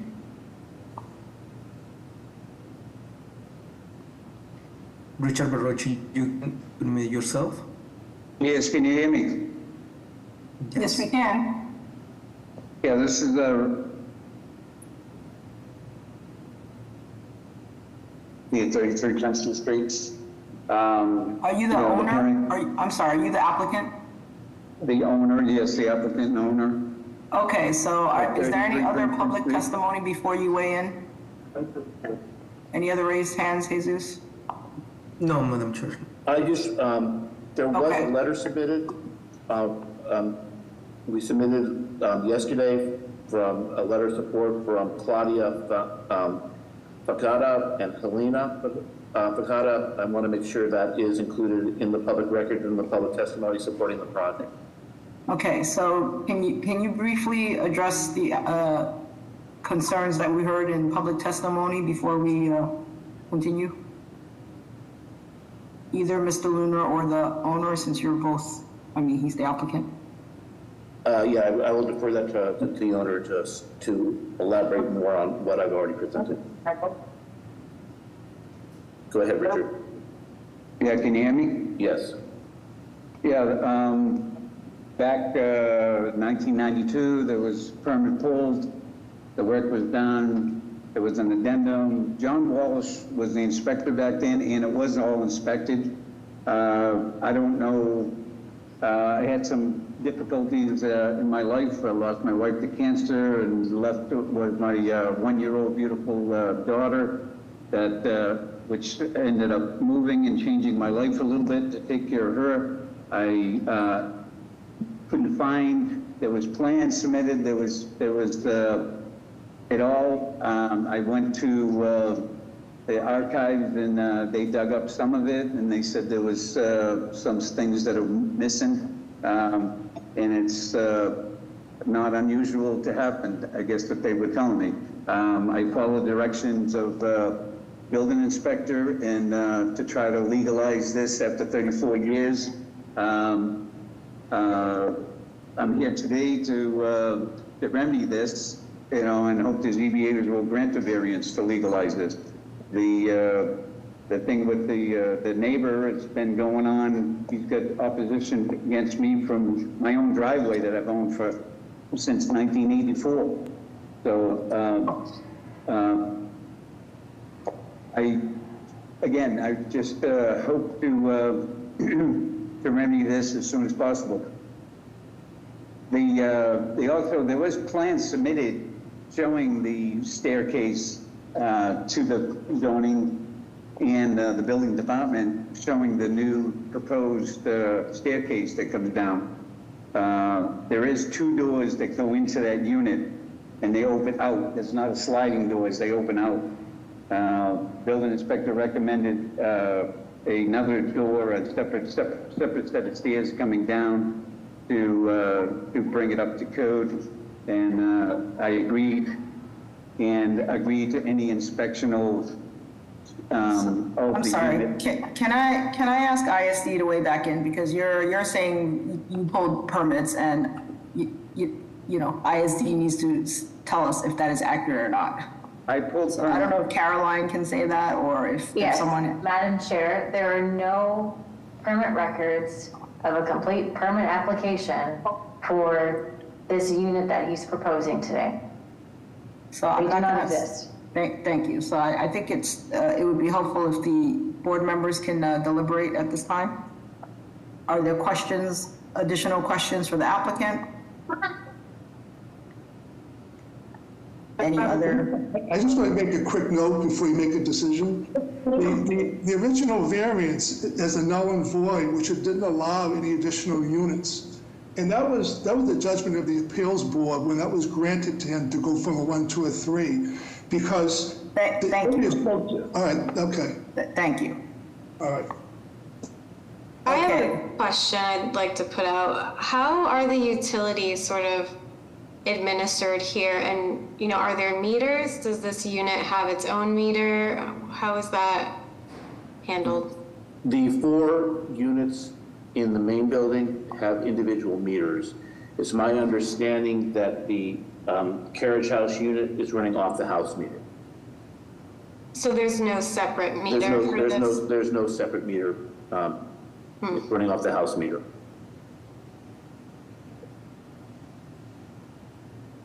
How's the building being taxed? Richard? In the building? What is being taxed as? How many family unit? Richard, you still on? It's an R4. Can you hear me? Yes. Yep. Thank you. 4 units. You're on mute, Katie. Ms. Sorry. Rulo, you're speaking. I think my question was sort of leading to that. If there were evidence of a separate unit, such as its own meter, then I think the assessor's department would have seen that and had it in their records as a 5 unit, even though that's not the zoning permits. So I think, yeah. Thank you. Yeah, what I wanted to say is that I don't see any new impact because this is an existing structure. At the same time, I believe that the proponent is claiming that they have some permits or some other documents that could be relevant. I think they have to go and figure it out what documents they have, and maybe work with ISD, finding those documentation, also providing to the board some elevations and pictures so we can see the reality of that structure. I'm not sure if denial without prejudice can help them have the time they need to go and find information. Mr. Valencia, I can speak. So we're deliberating now, so I think that's. Yep. In terms of addressing, we've scoured what electronic records are available. Thank you. Thank you. You would need two variances. So can everybody, where the board is discussing it now, there's no more public testimony. So Giovanni has expressed some concerns. I don't know if there's other comments or if someone's ready for a motion. Mr. Stembridge, do you want to say something? That's me, Madam Chair. Okay. Because what we're discussing is for, I believe, for the garage unit. There's nothing else on the table before us. Right. So it's in regard. So as was mentioned earlier, if we could see the plan, so we could see a both before and after, and if that meets all the requirements. In terms of regulation-wise, then that's what we're discussing here. Nothing else, I believe. Okay. Well, So I think that's what we need to focus on. Because it's seen as a 4-unit, it appears that we allow for the basement unit, so now it's an R4. Does that necessarily put it as a multifamily, or does it fall into? Was it cited as no change of? Is the occupancy still the same as a multifamily? Caroline, can you clarify, or is it a 4-family plus ADU? I don't think you have zoning for a 4-family. It either is a multifamily or 3-family, but I don't think there's a 4-family. So is the zoning currently as a multifamily right now as an occupancy? I believe it's zoned just as a 3-family. He was also before the board, I think about a month ago, to make his basement unit legal, so to go to a 4-family. So it changed then to a 3-family to a multifamily? Correct, and it's currently under appeal, that decision is. So I'm not sure if it would be a 4 or multi. Yeah. But that's not what's in front of us now. Yeah, we're just looking at just it helps clarify because we don't know, and if we were to yes, because it's a zoning issue, like if it's already classified as a multifamily, but that's separate though from this. No, so Caroline was saying that it was 3-family, but it's been appealed when we moved forward with allowing the basement use. So I just wanted clarity in terms of what is the zoning currently in front of us for this dwelling unit above the garage. That's what we're here to discuss today. But I think what maybe Ms. Better-Braz is getting at is, while there's a pending court case, is it a 4 or a 3 right now if that decision to go to 4 is being appealed? So I understand Ms. Better-Braz's sort of line of thinking. So I believe it's still a 4 to a 5. Because he has not been given the CO yet. Got it. So it's still a 3-family. I believe so. Okay. So if it's still a 3-family, potentially, with the addition of the dwelling, are they going for a 3-family plus ADU? Because you can do carriage conversion, or is he going from 3-family to a multifamily? 3-family to multifamily. Okay, thank you. That's all I wanted, clarity in that, because those are the zoning issues as well in front of us. Okay, is there further discussion from the board? I think my only comment when we were asked to sort of legalize pre-existing uses, it would certainly help if there were more sort of research or legal justification submitted by the applicant. I know you can do that via voting records, anything to sort of prove your case, you know, instead of coming with sort of incomplete plans when we need more information. I know outside of Boston, attorneys often have to prove a status of nonconformity since it's protected over 10 years. That doesn't apply here under Chapter 40 of state law, but it's certainly comparable and would help the board, I think, if the attorney were able to do a little bit more research to sort of prove how long this has been and how long the resident has been there instead of just the testimony. And Madam Chair, from ISD, just to provide just some insight, this originally came before you because it was a building code violation that has gone through the court system. So we've tried, the ISD legal counsel has tried to work with him for the past 2 years. And so this is why he's now at the ZBA to get relief for this. Thank you. Is someone ready to make a motion?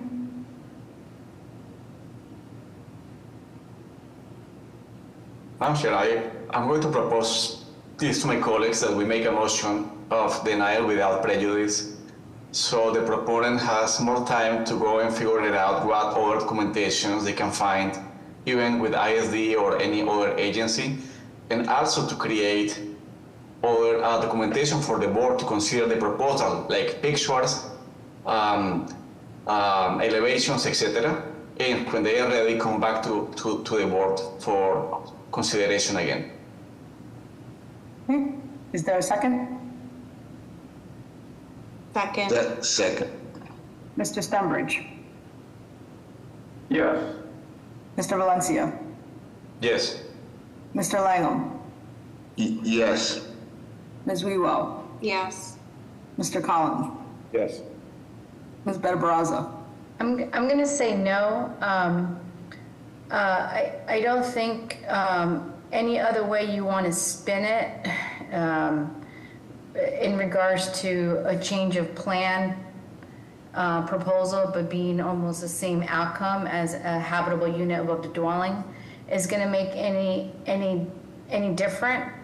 I would say that with a push for the city to increase housing stock, the conversion of the basement to an apartment unit is along those goals in regards to increasing housing. But in this case, I think it is shown that the new proposition is creating an impact into the abutters. And so this is why I would say no. Okay. Yes, motion carries. Madam Chair, just a clarification on this, since it's being denied without prejudice. Can you please deal with staff after this meeting? Yeah, just quick question. This would then mean we'd have to reapply and go through the whole community process all over again, correct? So can you talk with ISD staff after this meeting? Thank you. Yeah, thank you, Madam Chair.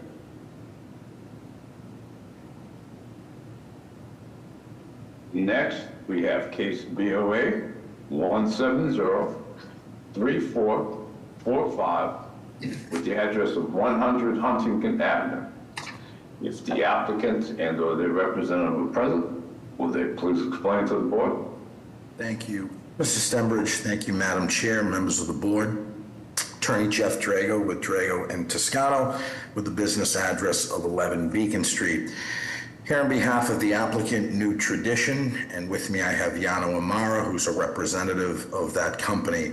The proposal you're looking at in front of you in the diagram in front is to affix two separate advertisement decal windowscapes, one on the north side and one on the south side at 100 Huntington Ave. And this is the pedestrian footbridge that connects the Copley Mall to the Prudential Center. And the footbridge and Copley Mall are owned and managed by Simon Property Group. So that's a privately owned bridge.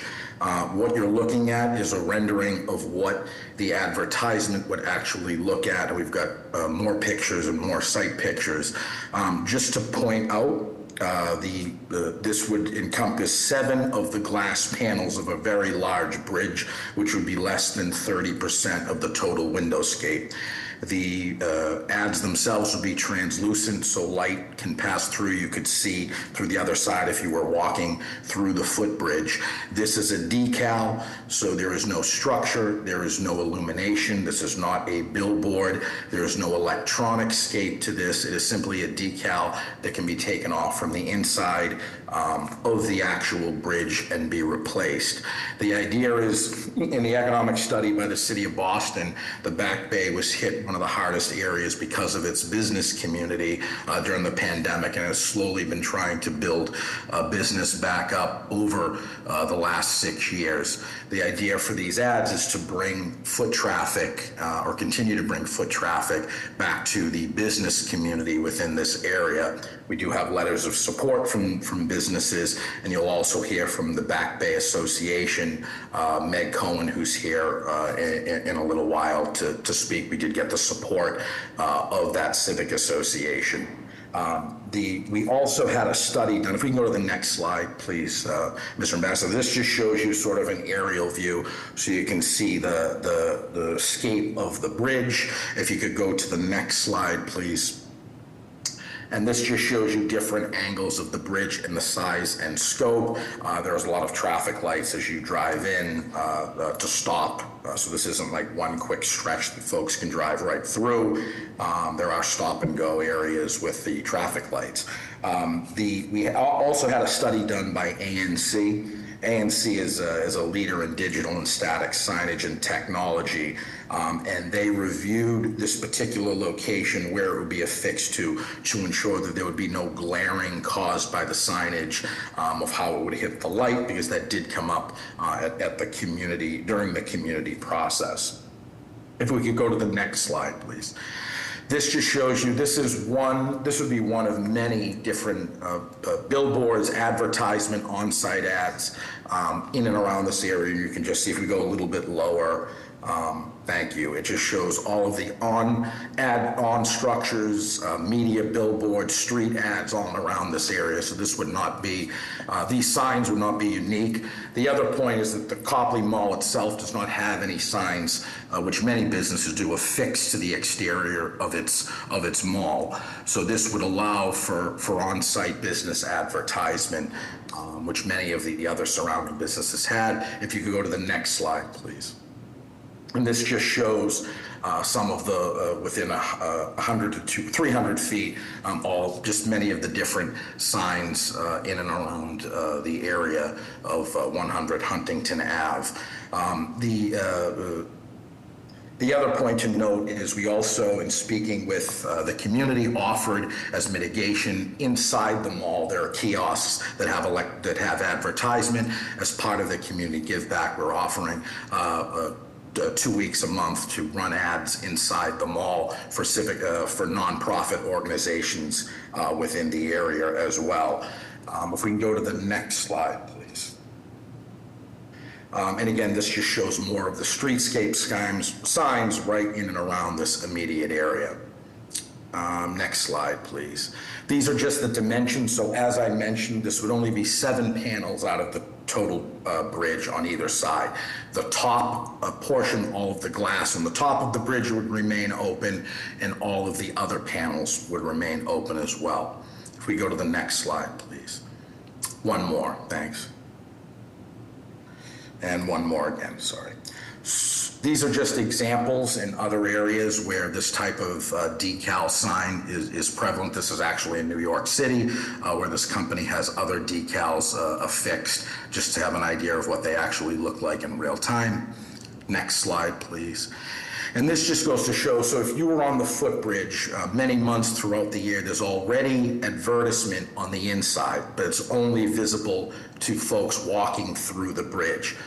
Point being is that the back of that sign is still covering that windowscape. So we would actually be going on the other side. So if the interior signage was present, these decals would go in the back of those interior signs. So if you were driving most times through the month, you would see the back of those signs now.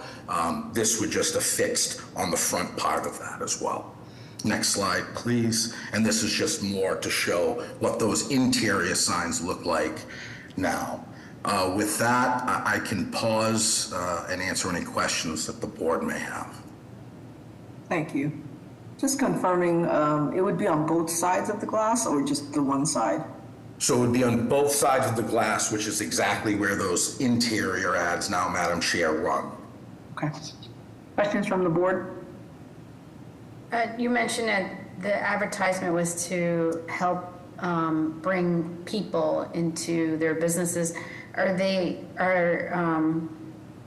Is there a fee to advertising their product, or is the landlord just doing that to help their business? No, so there would, yeah, I'm sorry, what's better about it? There would be a fee. These are paid for ads. They could be rented by any business. However, there's a strong enthusiasm from the businesses within the mall to put their ads up on there. Okay, and there's a company that's going to be curating and seeing whether things are appropriate. Correct. So okay. We also agreed to have no alcohol products. Tobacco was already prohibited, but we were asked to prohibit that, and we agreed to that as well. And these signs are for companies on the property in the mall. It can't be it wouldn't be mandated, but given the proximity of that many businesses, that is where the majority of the interest is coming from. But anybody could approach you and approach your project. Correct. And in that case, what would be the process to accept or deny? So so it's New Tradition is an advertisement company, so that would all run through them, and so they would, given just to see what the tenor is, or what businesses actually apply for, but that is up to them, and those signs can change. So they can change monthly at any time, they can change bi-weekly. So with these, unlike a billboard that takes a lot more activity to take down or move, these are simply decals removed from the interior of the building. There's no illumination, there's no electricity, and at night, these would not be advertised at night except by any natural light someone could see from area buildings or lighting. Thank you, Ms. Snowbridge. And I might have not been clear. Is it covering the whole length of the walkway? Dimension, so we wouldn't cover the top part, Madam Chair, the entire window roof, but the 7 plates would be covered. So the dimensions are actually 60 feet wide by 8 feet high for the total area. It ends up being about 55 feet when you add it all in, but... So if I'm looking at what is being displayed here, so it's...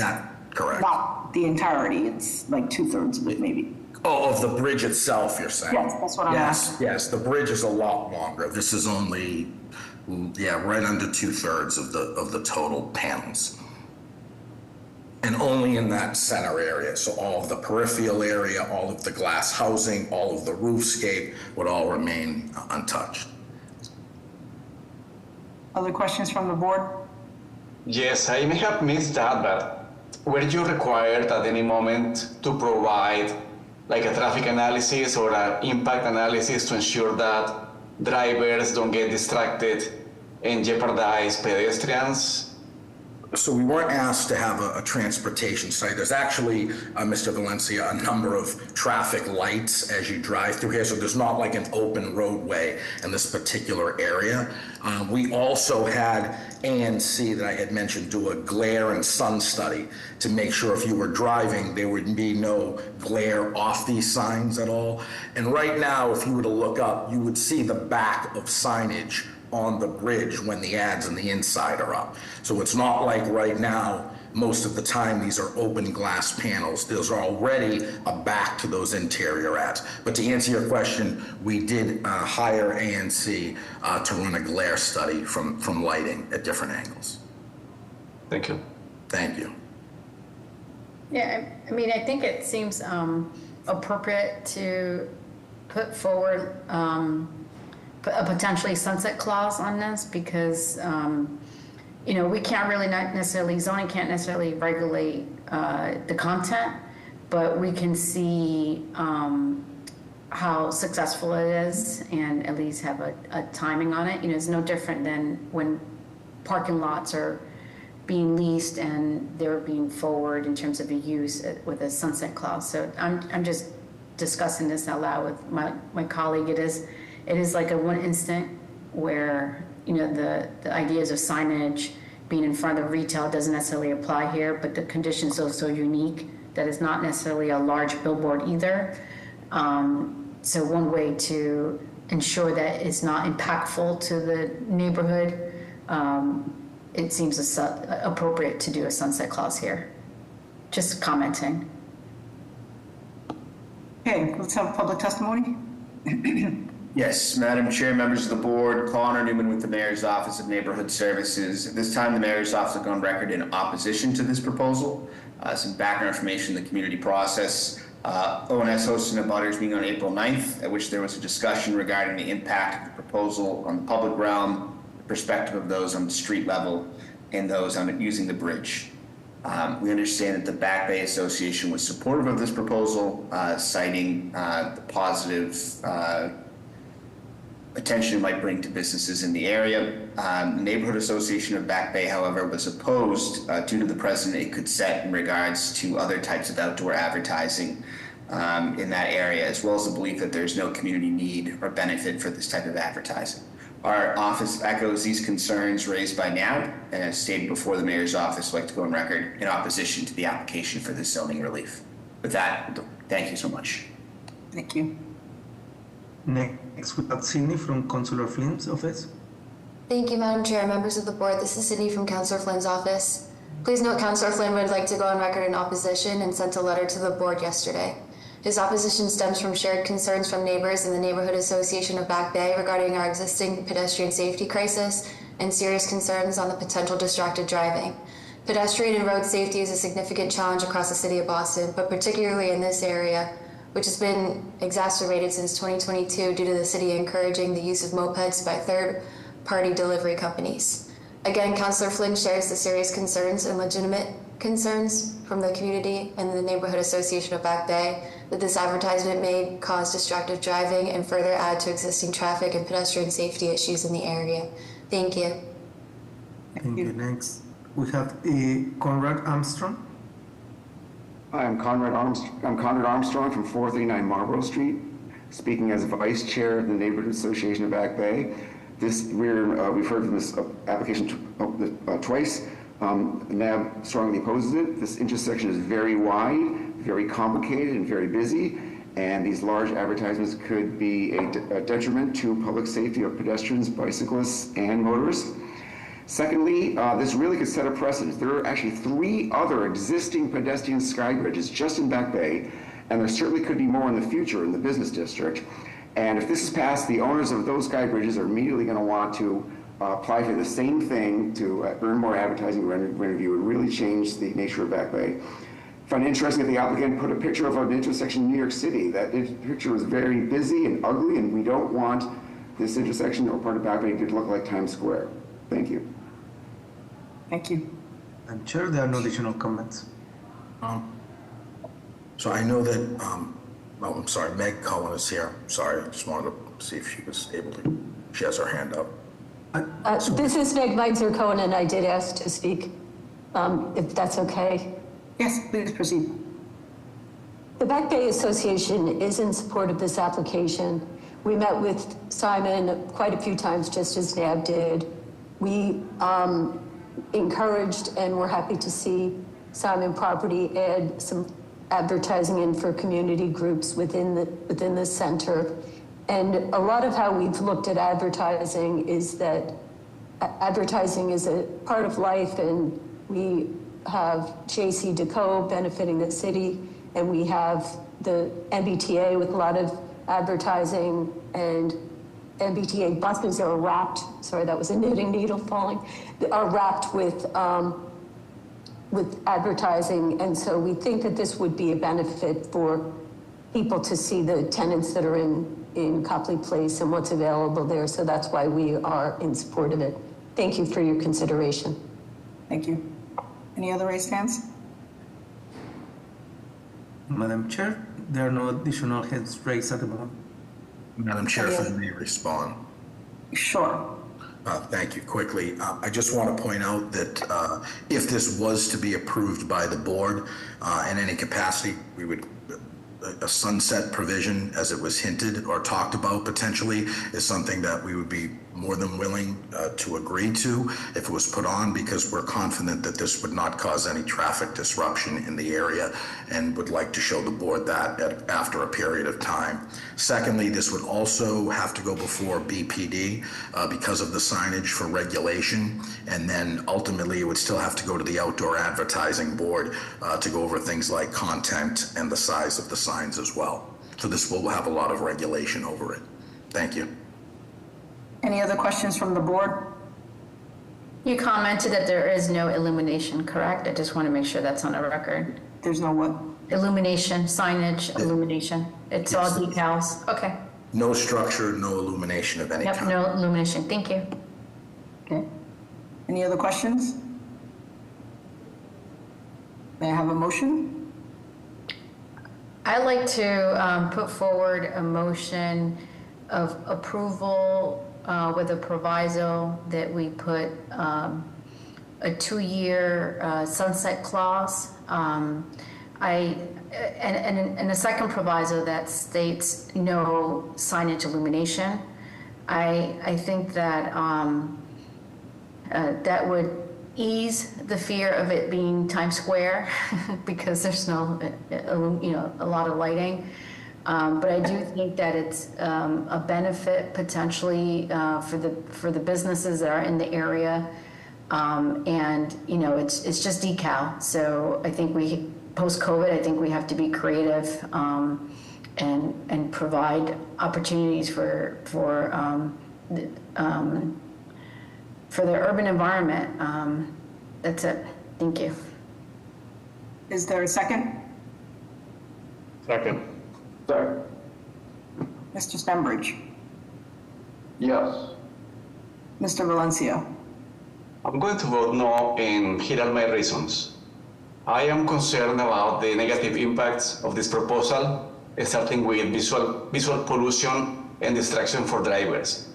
Also, for me, the main idea of having a glass bridge is that people can see each other and they can see and enjoy their city. This proposal will transform a glass bridge into a tunnel, and for that reason I vote no. Mr. Langham? Yes. Ms. Wewell? I'm also going to vote no. I think sort of on the same track as Mr. Valencia, the positive urban design elements of the Sky Bridge outweigh sort of the need to advertise, and I agree that I think one of the positives of the Sky Bridge is the activation of it with people walking back and forth. Mr. Collins? Yes. Ms. Better-Brazza? Yes. The chair votes no, the motion does not carry. Is there another motion? Yes, I would like to put forward a motion of denial. Is there a second? I will second for the reasons I stated around the urban design components of the application. Mr. Stenbridge? No. Mr. Valencia? Yes, for the reasons that I expressed before. Mr. Langham, Yes. Ms. Wewell, Yes. Mr. Collins, Yes. Ms. Better Baraza. Yes. Chair votes yes, the motion carries. Thank you. All right, thank you. Thank you to everyone. Have a good rest of your day.